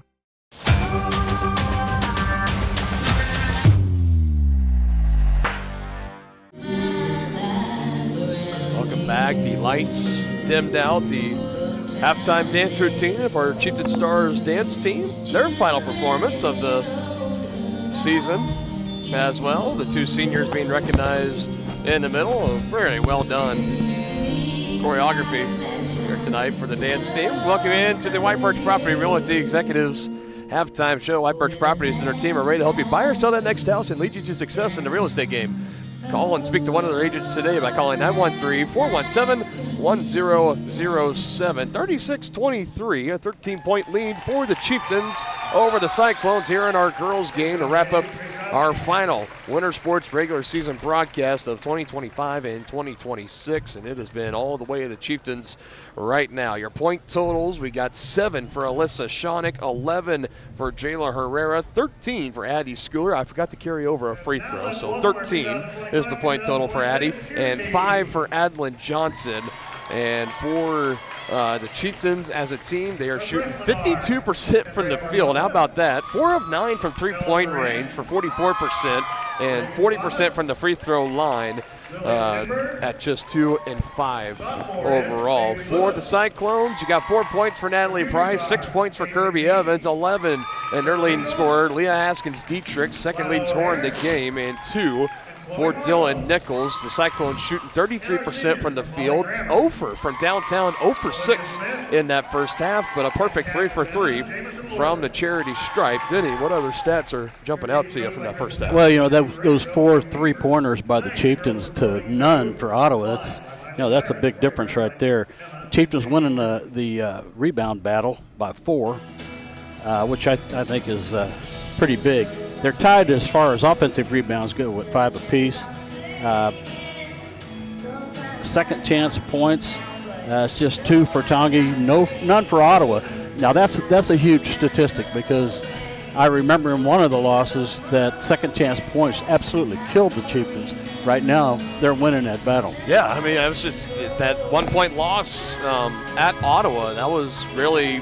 I mean, in that game, you got to remember, it was a game where Cyclones dominated the first quarter. We would dominate the second. Yep. They dominated the third. We would dominate the fourth. And offensive rebounding and second chance points definitely a big part of that for Ottawa. So kudos for the Chieftains for limiting that. And yeah, you mentioned the 3-point shooting. 4 made. That's 12 points, and you lead by 13 at halftime when the opposition hasn't made one yet. 0 for 6. You imagine that's probably going to change in the second half. Ottawa's probably going to start seeing a couple fall down. We told you coming into this game, I think just with all the elements working, it's senior night. It's the fact that the ladies get a chance to finish with the second game to send everybody home. They don't get that opportunity very much. And the fact that it's here, it's against Ottawa, who you've played so close. You've lost 2 times by a combined total of 6 points in the first 2 games of the season between these 2 teams and between the Cyclones. We just said the energy, it just felt different. And the energy and the locked-in focus for Tongi was different, and it's playing off like the way, if you would have told me, hey, what's the halftime score going to be, I would expect it to be close. I didn't have a 13-point lead on either side. I didn't have it on my bingo card I didn't have it on my bingo card either. I'm so glad that it is, though. Yeah, no question. And we will try, hopefully, to build on this in the second half. We'll get some final thoughts when we come back. White Birch Property Realty Executives Halftime Show. Shop local and save at Brothers Market in Tonganoxie, where we treat you like family. Brothers Market has great everyday deals throughout the store. Enjoy fresh cut steaks from the meat department, the freshest fruits and vegetables from the produce aisle, and savor the flavors from the bakery. Check out their weekly ad to get the best deals on what you need. From apples to aspirin, Cool Whip to cool crisp lettuce. Brothers Market, open daily. Learn more at shopbrothersmarket.com.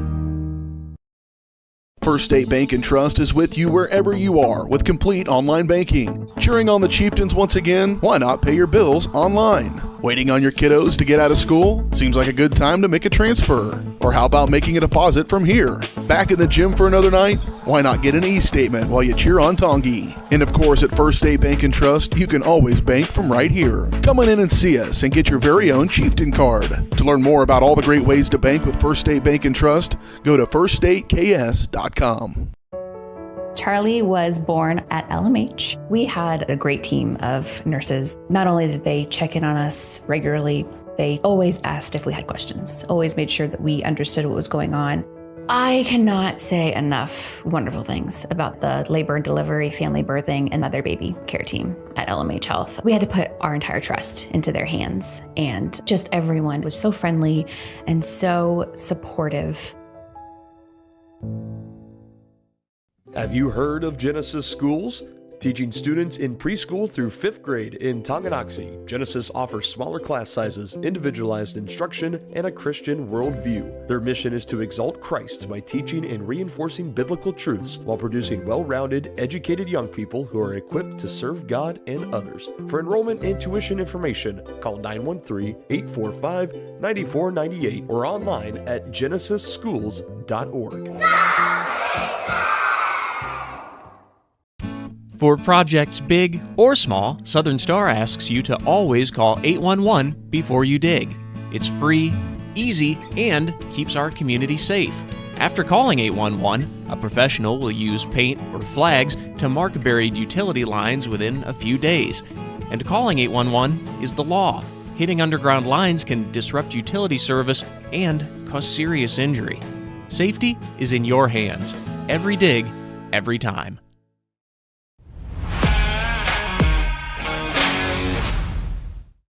Shop local. All right, final thoughts here. White Birch Property Realty Executives halftime show. About a minute left till we get it started in this third quarter. The second half, Dylan Funk and Dennis Drennan. And we are down, Denny, just 16 more minutes of basketball, home basketball for you and I. know. I mean, it's crazy. It felt like yesterday we were just here for this winter sports tip-off against Lewisburg, and now here we are into our final 2 quarters at least. 13-point lead for the Chieftains over the Cyclones right now. What's some other keys of this game? Trying to close out this senior night victory. What are you looking for the Chieftains to do in the second half to make it happen? Keep going down low to Addie Schooler. She's having a night in the paint. Hopefully they can stay hot from the three-point line too. Jalea with the pink and blues on. Got her shooting shoes on tonight. Shooting shoes on, that's for sure. She's got 11. Does Jayla, 13 for Addie Schooler. Addie, the leading scorer in the game, 6 blocks as well, 4 rebounds.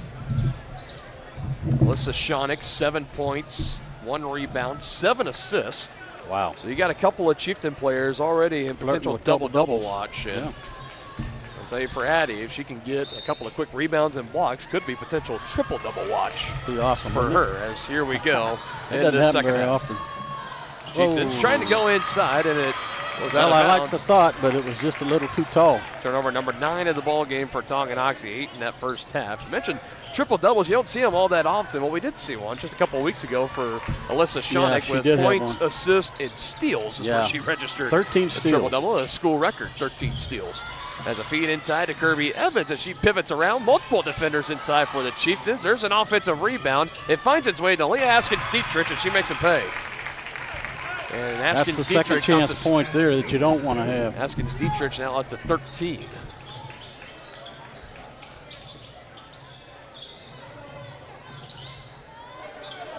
Tight defense here brings Baldock down to the ground. That was Evans that was on her.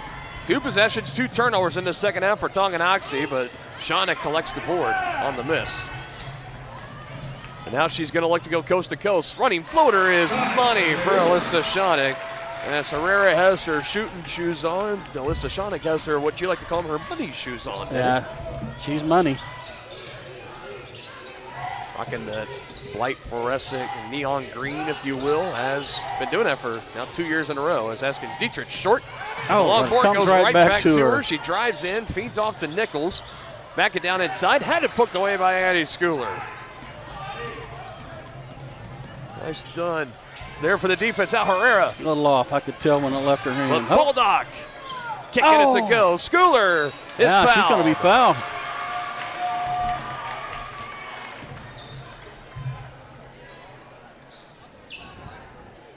There's rebound number 5 for both Baldock and for Schooler. Somebody needs to take the ball out. Was that not a shooting foul? No. Okay. They called it on the floor. I kind of thought it was too.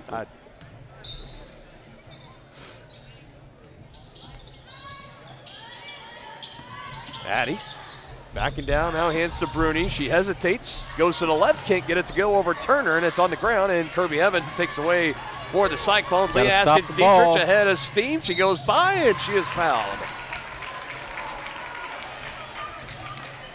I tell you, it's just something with how cool, calm, collected, and kind of effortless that Leah Askins-Dietrich makes this game look. Oh, I know. Sometimes that's what really good players do. They make it look easy.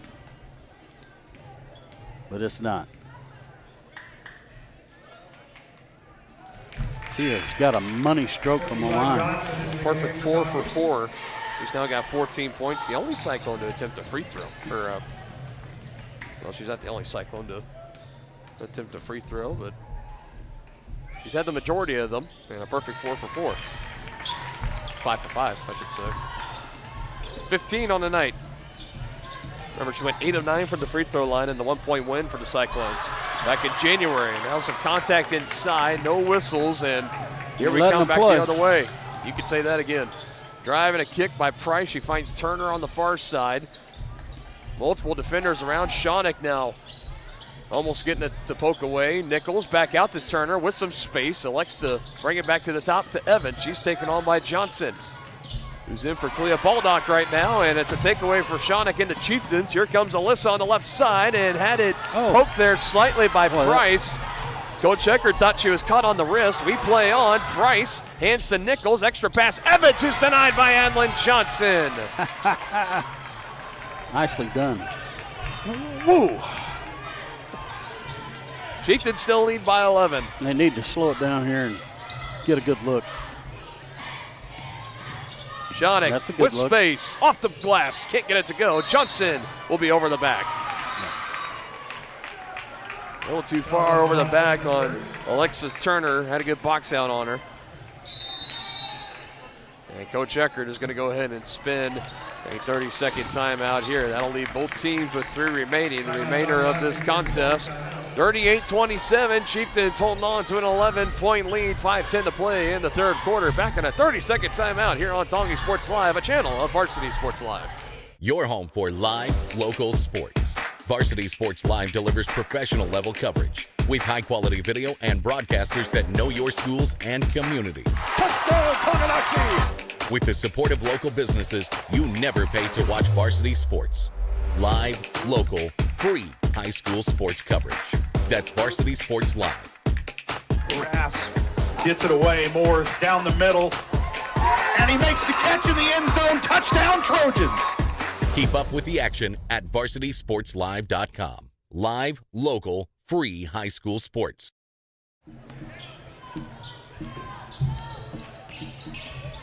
Haskins Dietrich bringing it across the timeline. Right now, the temporary leading scorer in the game with 15. She hits the deck.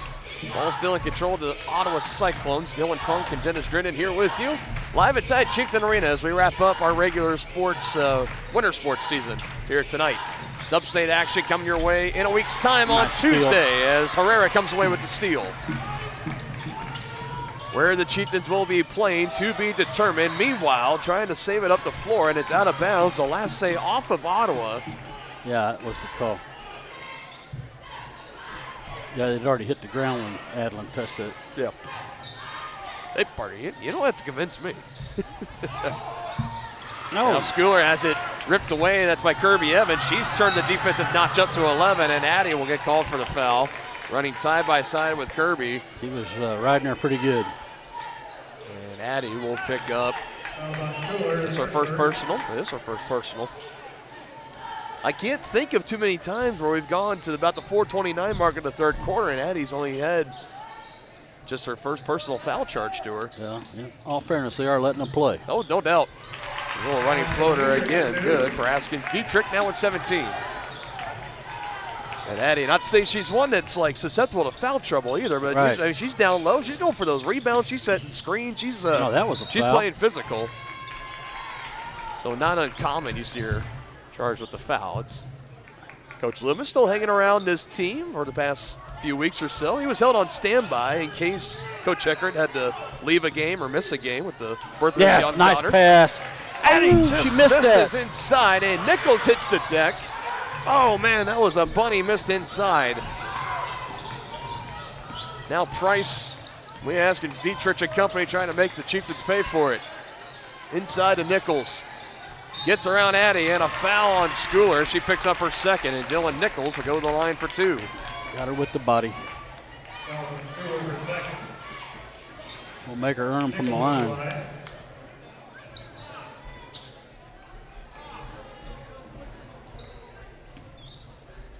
Dylan Nichols just 2 points in this game so far. First free throw attempt is hard off the heel, no good.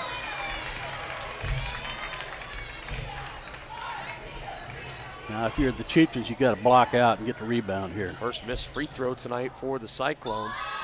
And Nichols goes 0 for 2. But going to be tracked by Natalie Price. Yep, they don't get the rebound.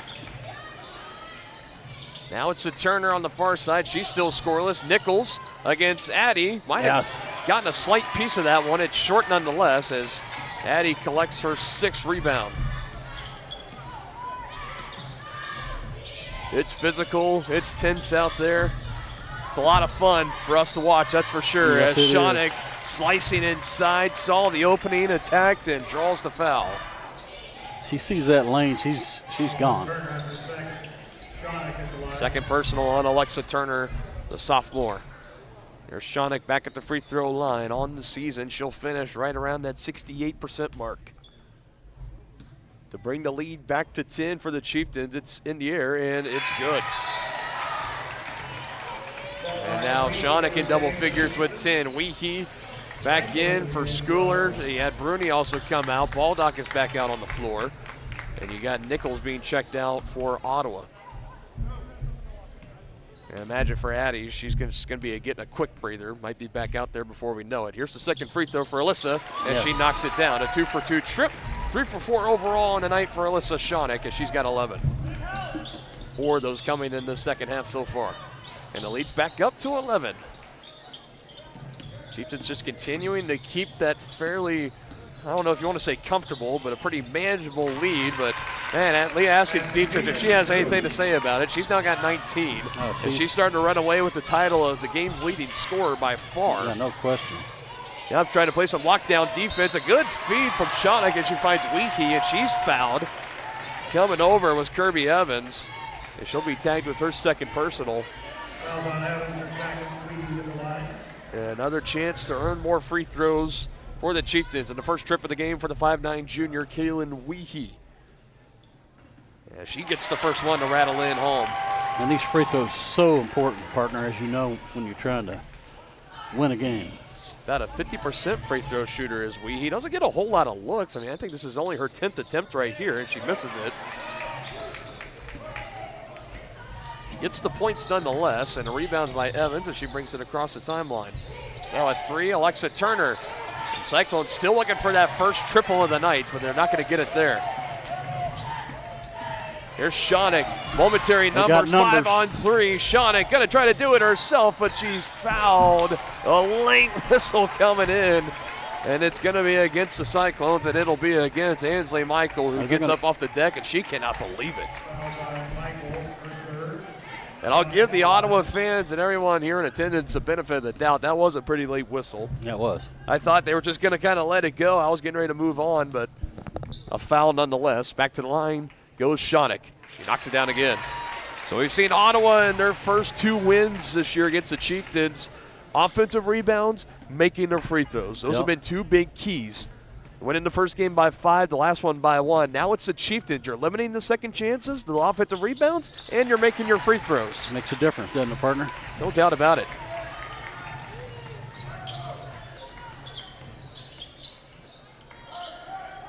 Chieftains back in a zone. Askins-Dietrich squares the shoulders, fires. She ends that cold snap from 3. That's the first 3-pointer of the night for Ottawa. She's doing all she can, partner. Well, you can say that again. She's got 22 of the 34 for the visitors. Yeah. Shawnick thought about answering. Changes direction again. Alyssa Shawnick gets it to rattle in. What a drive. What a finish. What a career. Yes. What a pleasure it has been to watch her. Man. We've watched her since she was a freshman doing this. 15 points tonight on her senior night, showing out. The Tabor College commit. Now a 3 on the other end to answer is Alexa Turner. And after going over until about 2 to go in this third quarter, the Cyclones have gone back-to-back to bring it within 8. To the far corner to Baldock. She hands back to Shawnick. Met immediately by Leah Askins-Dietrich. Now a 3. Yes! Alyssa's able to answer. Huge three there by Alyssa. 18 points now for Alyssa. Back and forth, these two teams continue to go. Now this Tongi student section starting to get loud. Haskins Dietrich denied by Johnson. Her second tonight. Here comes Shawnick up the floor. Herrera to her right. Shawnick going to try to go herself, and she draws the foul again. 2 more free throws coming up for Alyssa Shawnick. I think these seniors want this game, partner. Taking her 4th trip tonight.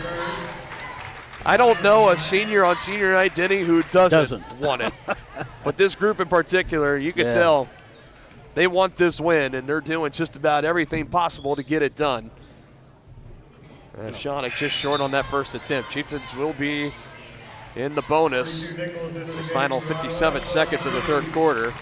Take it for what it's worth. Only the 2nd missed free throw tonight for Alyssa Shawnick.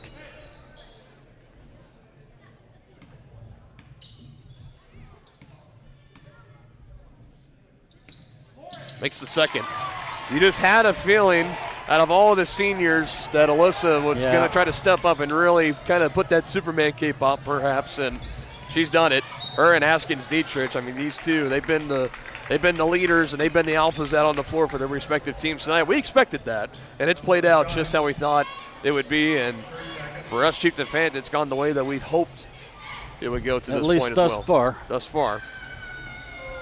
I mean, if you're not feeling pretty encouraged through the first now 3 quarters, I don't know what to tell you. That's the 2nd on Shawnick as she sends Price to the line, who misses her first free throw. Lauren Brewer, who was in there, gets checked back out. Sharing some laughs with Coach Ecker. Lauren Brewer's been getting some minutes here as a late 5'10 sophomore. She's now appeared in 10 straight coming off the bench. As an 0 for 2 trip there by Price.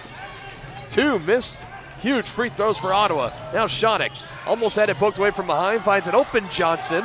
Pivoting around, mid-range, no good. Man. Halfway down and back out for Adlin Johnson, and a rebound taken by Dylan Nichols. So close for Adlin.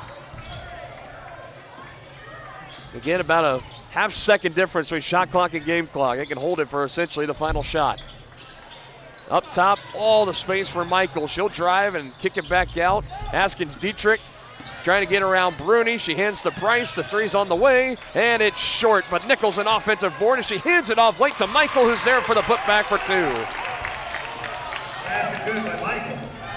Now the Chieftains, a final chance. Shawnick, she's traveled. I thought they were going to call the foul in there first. I was hoping they would, but the travel will be the call instead. Turnover number 3 in the quarter. 11 total for the Chieftains. Schooler and Shawnick will be checked out for this remaining 1.4. Get a little extended breather in between quarters. And not pick up another foul. And Haskins Dietrich, good if it goes. And it's just off. These 3 quarters have lived to the billing so far, and it sees the Chieftains go into the 4th quarter. Up 10. 49-39. Alyssa Shawnick on a tear on senior night. She's got 19.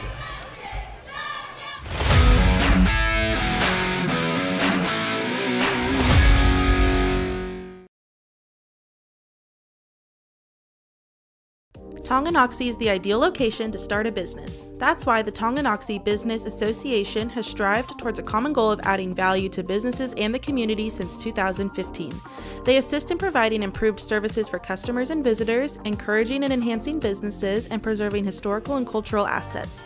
Follow them on Instagram for the latest and upcoming event information, and become a member today by visiting their website, TonganoxieBusinessAssociation.com. Proud supporters of Chieftain Athletics.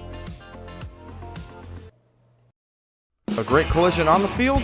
Awesome. An awesome collision on the road? Not so great. If that bad play does come your way, take your car to SNS Auto and Body Shop in Tonganoxie. SNS has been the area's premier auto collision repair center since 1972, working on all makes and models, glass replacement, bumper repair, fiberglass and plastic, color matching, and so much more. And they work with all insurance companies. Get your ride back in the game and learn more at snsautoandbody.com or call 913-369-3193. On to the 4th and final quarter. The final 8 minutes of regular season basketball to be aired this year on Tonganoxie Sports Live. We got a good one here between the Cyclones and the Chieftains as Haskins Dietrich takes some contact, hits the deck, a little slow to get up, helped by her teammates, and that's the third personal on Addie Schooler. Dylan Funk and Dennis Drennan here, live from Chieftain Arena inside of Tonganoxie High School. And with that third personal for Addie Schooler, she's the only Chieftain with 3 or more personal fouls, as Askins Dietrich makes her 6th straight made free throw. She's got 23 in the ball game, the leading scorer. And this is what we expected for her, the junior, a former 4A All-State honorable mention, second team All-League selection last year, and she misses her first free throw attempt. Another rebound by Addie. Herrera feeds inside. Schooler triple team, finds Herrera. Can't finish on the big 3. That would have been a big one to have there for the Chieftains. Meanwhile, Askins Dietrich finds Price. I thought Bruni was probably going to telegraph that pass. Instead, it's inside. Schooler trying to save it. Back to Bruni. Now Price has it. Short. Get that ball out of there, and it's eventually controlled by Shawnee. Whew. That was a lot there for a minute. Yeah. Shawnee, spot up 3. Won't go, but Bruni tracks down the rebound. Another offensive board for Bruni, her 2nd of the game. Fresh 35 for the Chieftains. Here's Bruni with it, back up top to Shawnee, trying to find an opening, find some space. Herrera can't bank in that 3. Baldock fighting for the board, and it's eventually controlled by Ansley Michael in Ottawa. Askins Dietrich, overhead pass, rifles it to Natalie Price, who finishes the 2. You got a ball game here, partner. Chieftains need a score here. Need a bucket. Had a double-digit lead the majority of the second half. Now it's down to 7. Herrera, big 3. Won't go. Baldock aboard inside. Kalia trying to hold strong. Finds Shawnee. Head fake. Step back. Won't go. Third chance. Herrera diving for it. Oh, she collided with Nichols. That's a good hustle play. And she's got it again. Schooler. There will you go to go. the line for 2. Good job. Good job. Good job, Ainsley.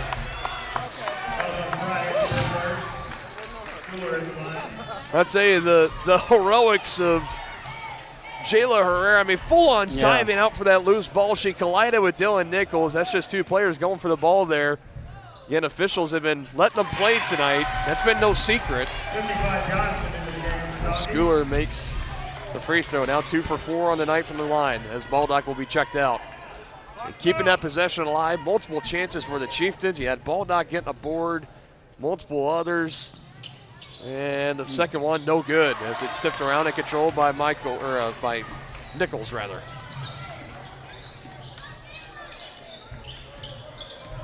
Back to an 8-point lead for the Chieftains, 50-42.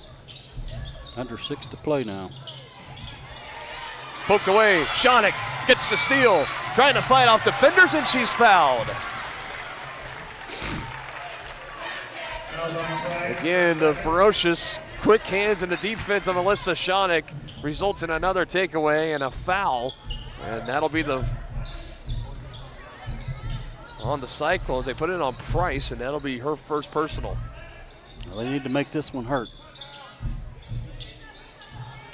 Shawnee to the left of Askins Dietrich, kicks it out. Herrera trying to throw it back to Bruni. That wasn't deflected, trying to save it. Don't want to do it's that. Right back to Askins Dietrich, who drives on Bruni, stops, puts it in, and it's good for Leah Askins Dietrich, now with 25 in the game. That's a 6-point game.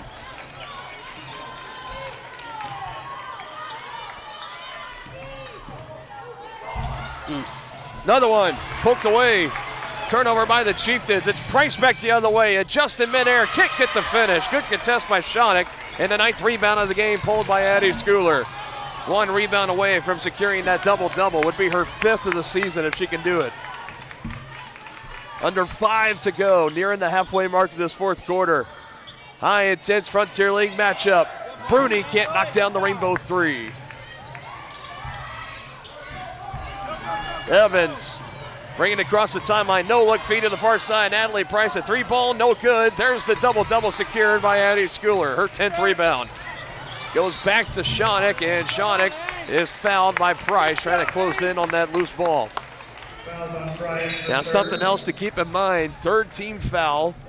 That's the third on Price, and that's the third team foul in the Cyclones, just one for the Chieftains as we have a timeout on the floor. We'll figure out who took it in the middle of that last timeout. Chieftains 50, Cyclones 44, trying to hold on and take this game, win their first game against the Cyclones this season on senior night.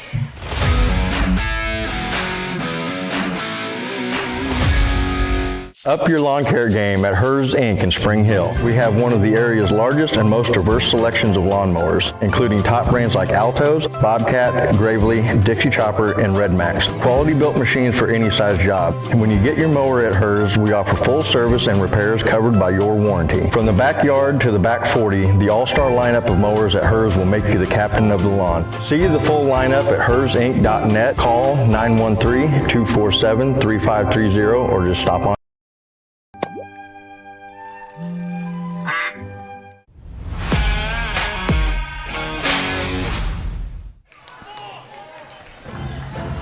.437 trying to hold on to the Chieftains. They lead now by 6, 50-44. Dylan Funk that is running. They've led by as many as 11 or 12 in this game at one point. It's been trimmed all the way down to 6. They really haven't allowed the Cyclones to go on a big run to kind of take back control of this game. It's been a game of spurts. No more than like 4-0, 6-0 runs for either team, really. Right.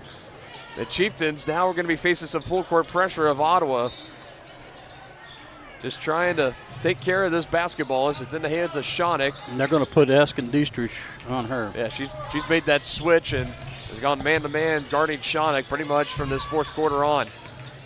Shawnick fakes the pass, trying to go inside, and is a little short, but a foul is called, and that's team foul number 4 on the Cyclones in this fourth quarter. It'll be a shooting foul. Shawnick at the line.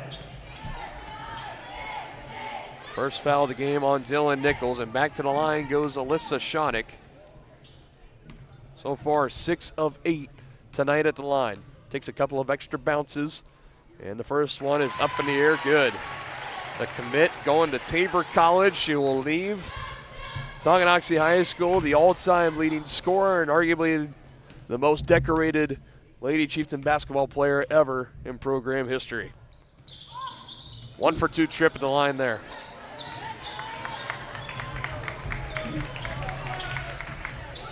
And free throws, particularly the missed free throws, could be magnified in a close loss potentially, as this one could come down to the final seconds and be within 1 point here or there to decide our winner and loser. Here's Turner looking for her second three, won't go. Evans, uncontested offensive board. Closing in late, Bulldog, she dribbles around and she splits defenders, and the putback is good on the offensive rebound for Kirby Evans. 8.7 rebounds tonight for the sophomore. Now Shawnick, nobody meeting her, but leaves it short on the lay-in. Doggone it. Needed that one. The Cyclones with the field goal can make it a one-possession game. 3:30 to go in the ball game. Turner's open, wants it. Trying to drive back out to Nichols, up to the top of the key. Now Price on the right wing, gonna drive in, gets by Johnson, trying to dish it off late. There's a late whistle that comes in, and it'll be a foul against the Chieftains, and it will be against Adeline Johnson for her second personal.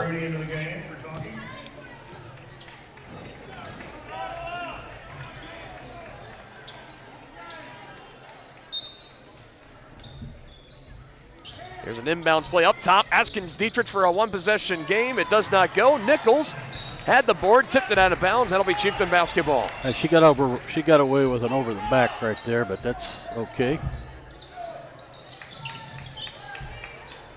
Again, Cyclones going to continue to bring this full court pressure.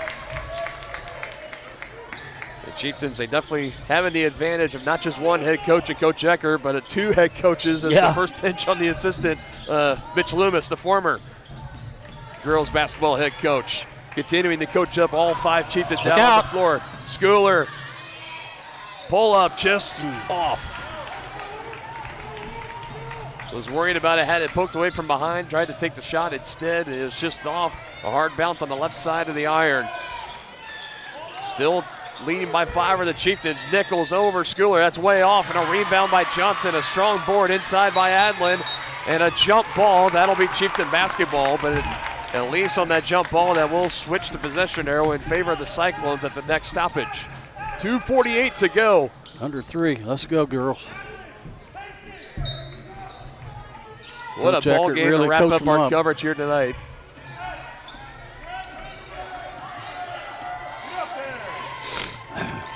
Addie Schooler has 14 for the Chieftains, 10 rebounds, 6 block shots. She's wrapped up a double-double. Alyssa Shonick has 20, 7 assists, 3 rebounds.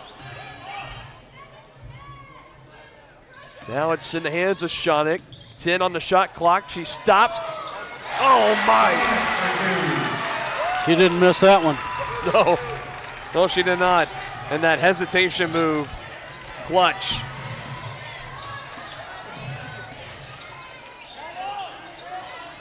Back up by 7. Nichols, pull up. Can't make it a 5-point game again. Rebound by Bruni.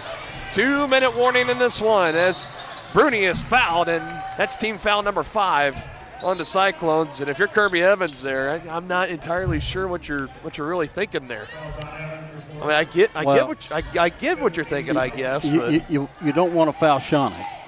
So I'm not sure what Bruni's percentage is, but it's probably not as good as Shonick's.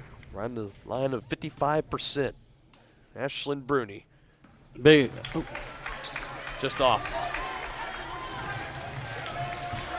Has been a starter in all 22 games, all 23 games this year for the Chieftains, filling in that starting spot that belonged to Emerson Maslak last year. She's now in girls wrestling and going to be wrestling in the state tournament here in a couple of days, along with 15 other state qualifiers for the Tonganoxie boys and girls wrestling team. Good luck to all wrestlers down at Salina as, we got a wedgie. And 2 free throws for Haskins Dietrich, but I think that's going to be on Addie. She'll be on Bruni. Oh, it's Bruni. That's her second personal. Well, no better time than the final regular season broadcast to get a wedgie, did he? Okay, so everybody's looking at Addie right now. Somebody and saying, jump up there and get it down. Okay, let's get one of our athletes from the stands. It looks like it's going to be an Ottawa fan to come out. There you go. I like how everybody instantly just looked to the 6'1" junior Addie Schooler. Yeah. It was just like, you want me to get that? What are you going to do about it?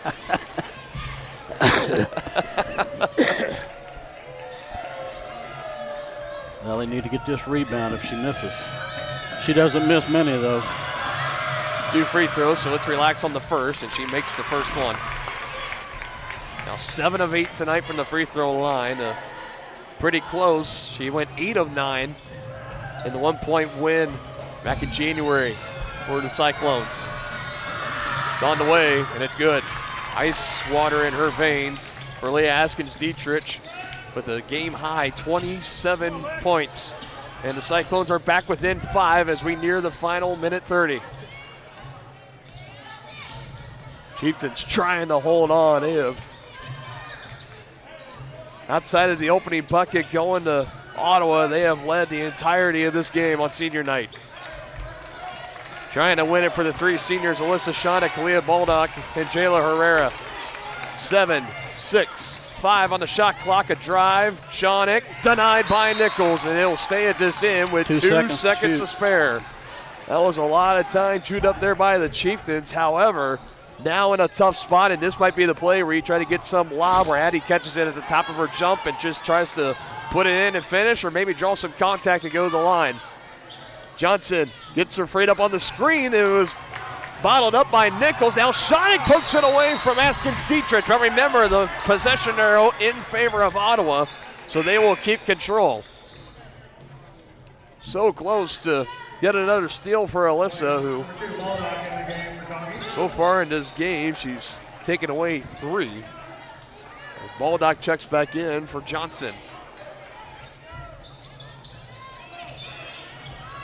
Haskins Dietrich up top, hands to Kirby Evans. Now an open 3, Turner, it's on the way and it's no good. Dylan Nichols aboard, Shonick takes her down to the floor. It's a jump ball and that'll be Chieftain basketball. Bob Johnson into the game for Tonganoxie. And guess who, Denny? Yeah, Alyssa Shonick. That's Shonick getting down inside with Dylan Nichols, who on the programs they have her at 6'1". They just about turned that over. But a whistle will come here on Kirby Evans, and Addie Schooler is going to go to the line. Probably a good foul by the That's her fifth. So Kirby Evans, who 8.7 rebounds tonight. We've been giving a lot of attention to Leah Askins-Dietrich, and rightfully so, but Kirby Evans also played a good one tonight. You're not going to have her this remaining 52.6, and right now for the Chieftains, you're in a position where you make your free throws, you should be walking out victorious. Here's Addie Schooler, and she knocks none bigger than that. Now 3 of 6 from the line tonight. She's been about a 50% free throw shooter all year long. But she goes 2 for 2 here. Those are 2 big ones right there. 16 tonight for Addie. Trying to help win this one for those 3 aforementioned seniors. 45 to go. Askins-Dietrich short on the 3. Another board put back by Michael. That's way off, and Herrera gets the rebound. And the Chieftains can almost taste it, up 7. Approaching 30 seconds, 31.8. And Alyssa Shonick going back to the line. And the fans here inside Chieftain Arena, they could start to feel it, I think, Denny. No question about it, partner. Been beat by the Cyclones twice this year. They lost by 5 in Garden City in the Round Ball Classic Championship game. And then they lost by 1 at Ottawa. Looking to make up for it here tonight and get a win over the number 5 seed, the current 5 seed in 4A East. With the loss, that could dip the Cyclones down a little bit. The Chieftains, they just kind of keep winning and losing. They just have been stuck at 10 forever, so I'm not sure if this will move the needle for them or not. But it'd be a big win nonetheless. Don't foul. No fouls. Price takes the 3. No good. Nichols put back. That's no good either. Bruni on the board. Now Askins-Dietrich, another chance. She collides right into the chest of Alyssa Shonick. And now the Chieftain fans letting our officials hear it as they don't really agree with that last foul call.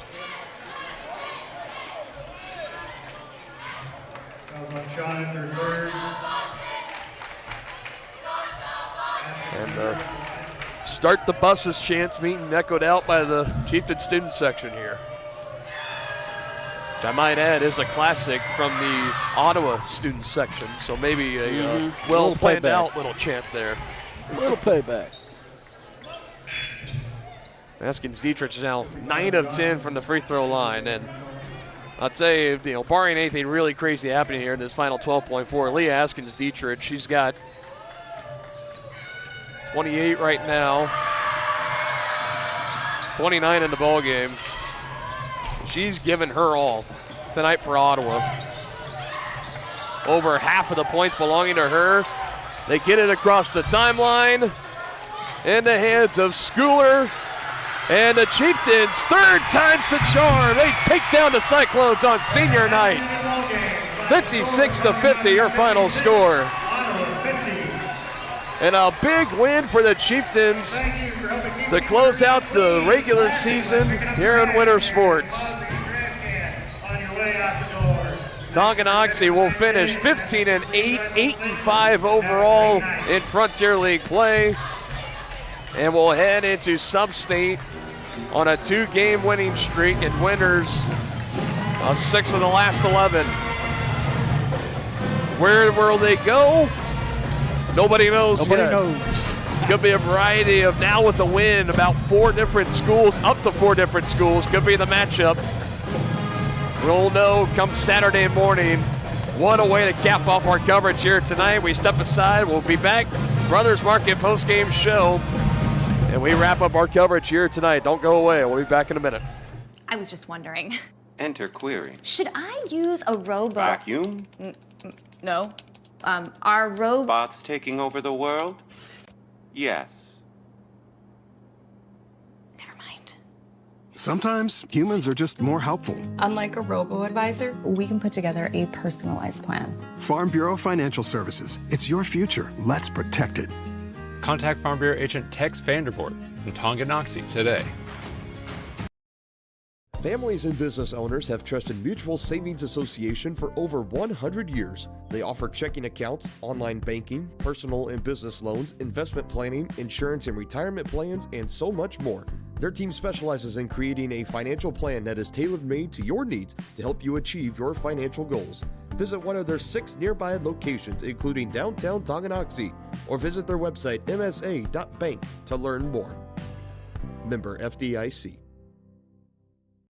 Tonganoxie is the ideal location to start a business. That's why the Tonganoxie Business Association has strived towards a common goal of adding value to businesses and the community since 2015. They assist in providing improved services for customers and visitors, encouraging and enhancing businesses, and preserving historical and cultural assets. Follow them on Instagram for the latest and upcoming event information, and become a member today by visiting their website, tonganoxiebusinessassociation.com. Proud supporters of Chieftain Athletics. The same look and location of a classic drugstore with the services and supplies of a modern pharmacy. That's what you'll find at the Downtown Drug Store in Tonganoxie. Of course, Downtown Drug is the local choice for your prescriptions and health needs, but did you know they have the best selection of Tonganoxie Pride and Chieftain game day gear in town? And a whole lot more. Cards, gifts, home decor, and even the best way to satisfy that sweet tooth. The Downtown Drug Store. Call 913-369-3800 or visit them online at thedowntowndrugstore.com.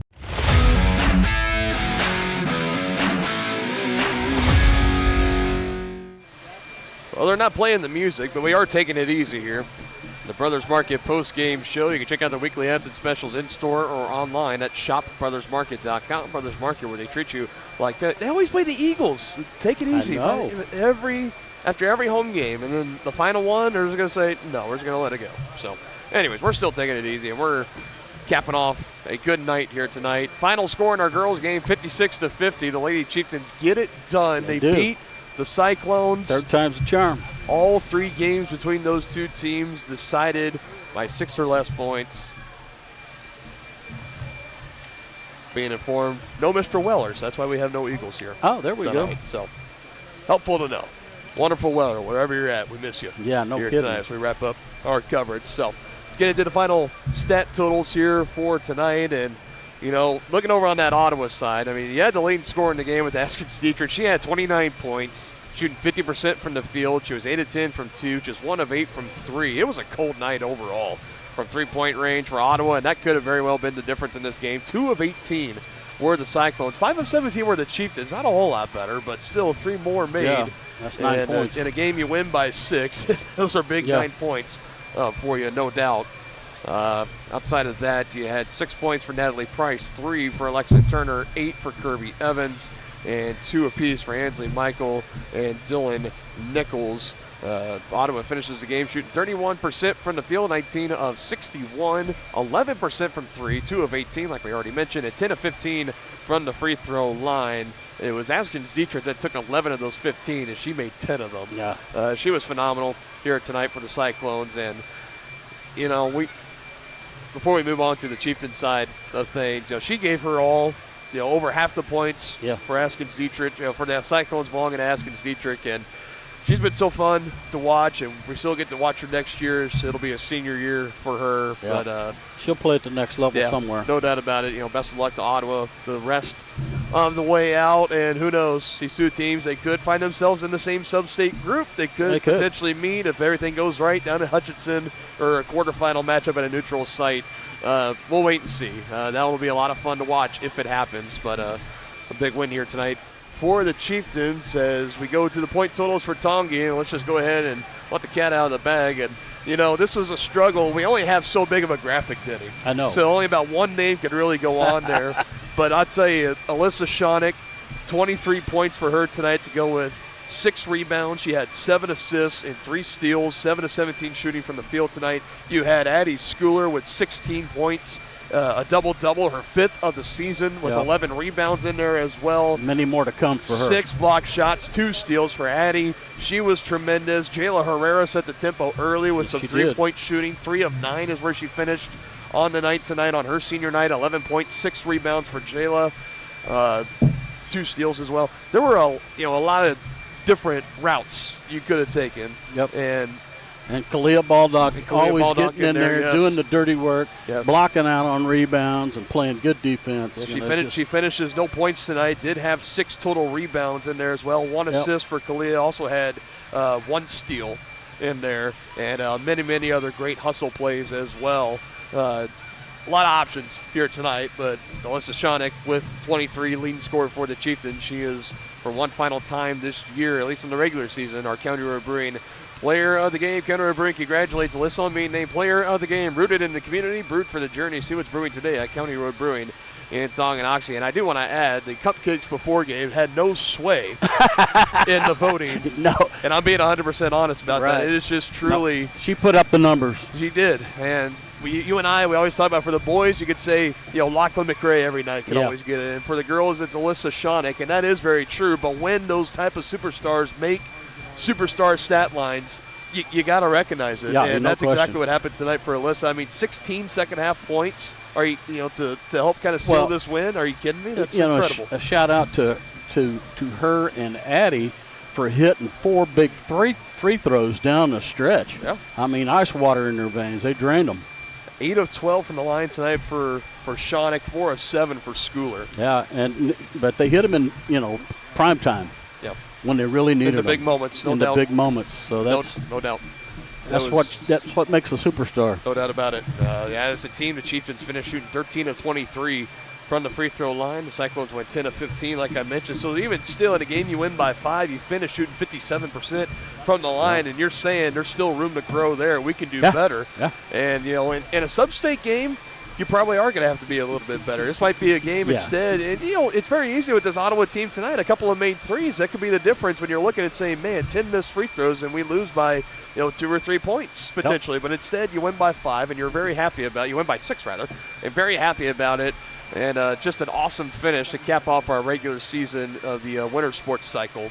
Well, you could tell the energy level that the Chieftains brought tonight was different. Far and above what the Cyclones did. Very different. You can tell from the fans, from the players on the floor.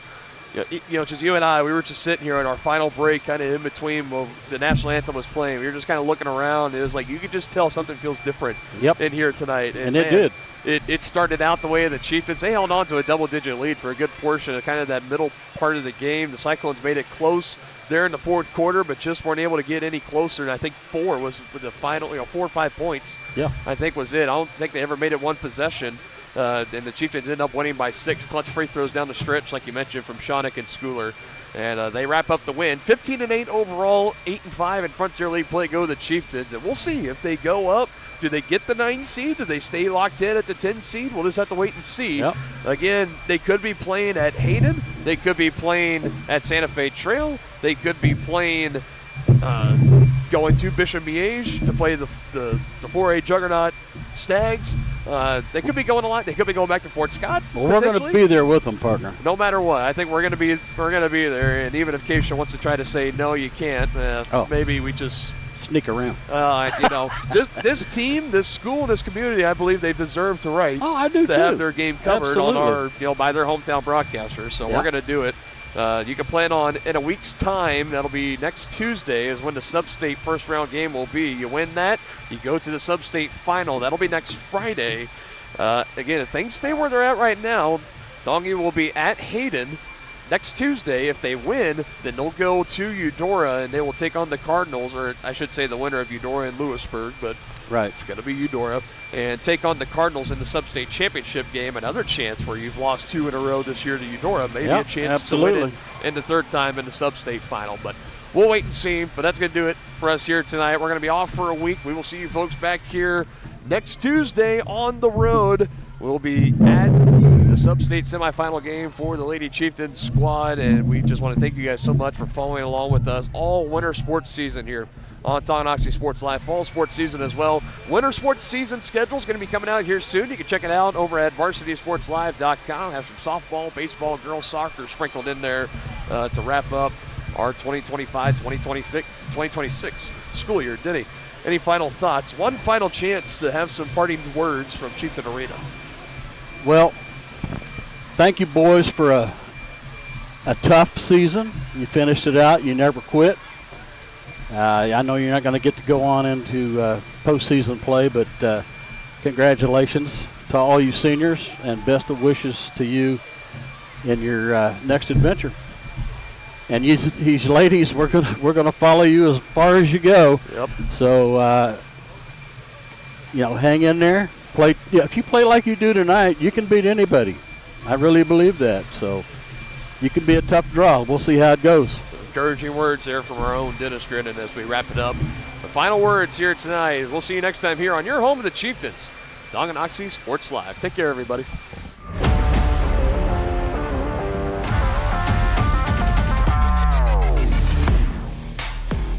From the gridiron to the hard court, the pitch to the mat, don't miss any of the action. We're there with live, local sports coverage at varsitysportslive.com.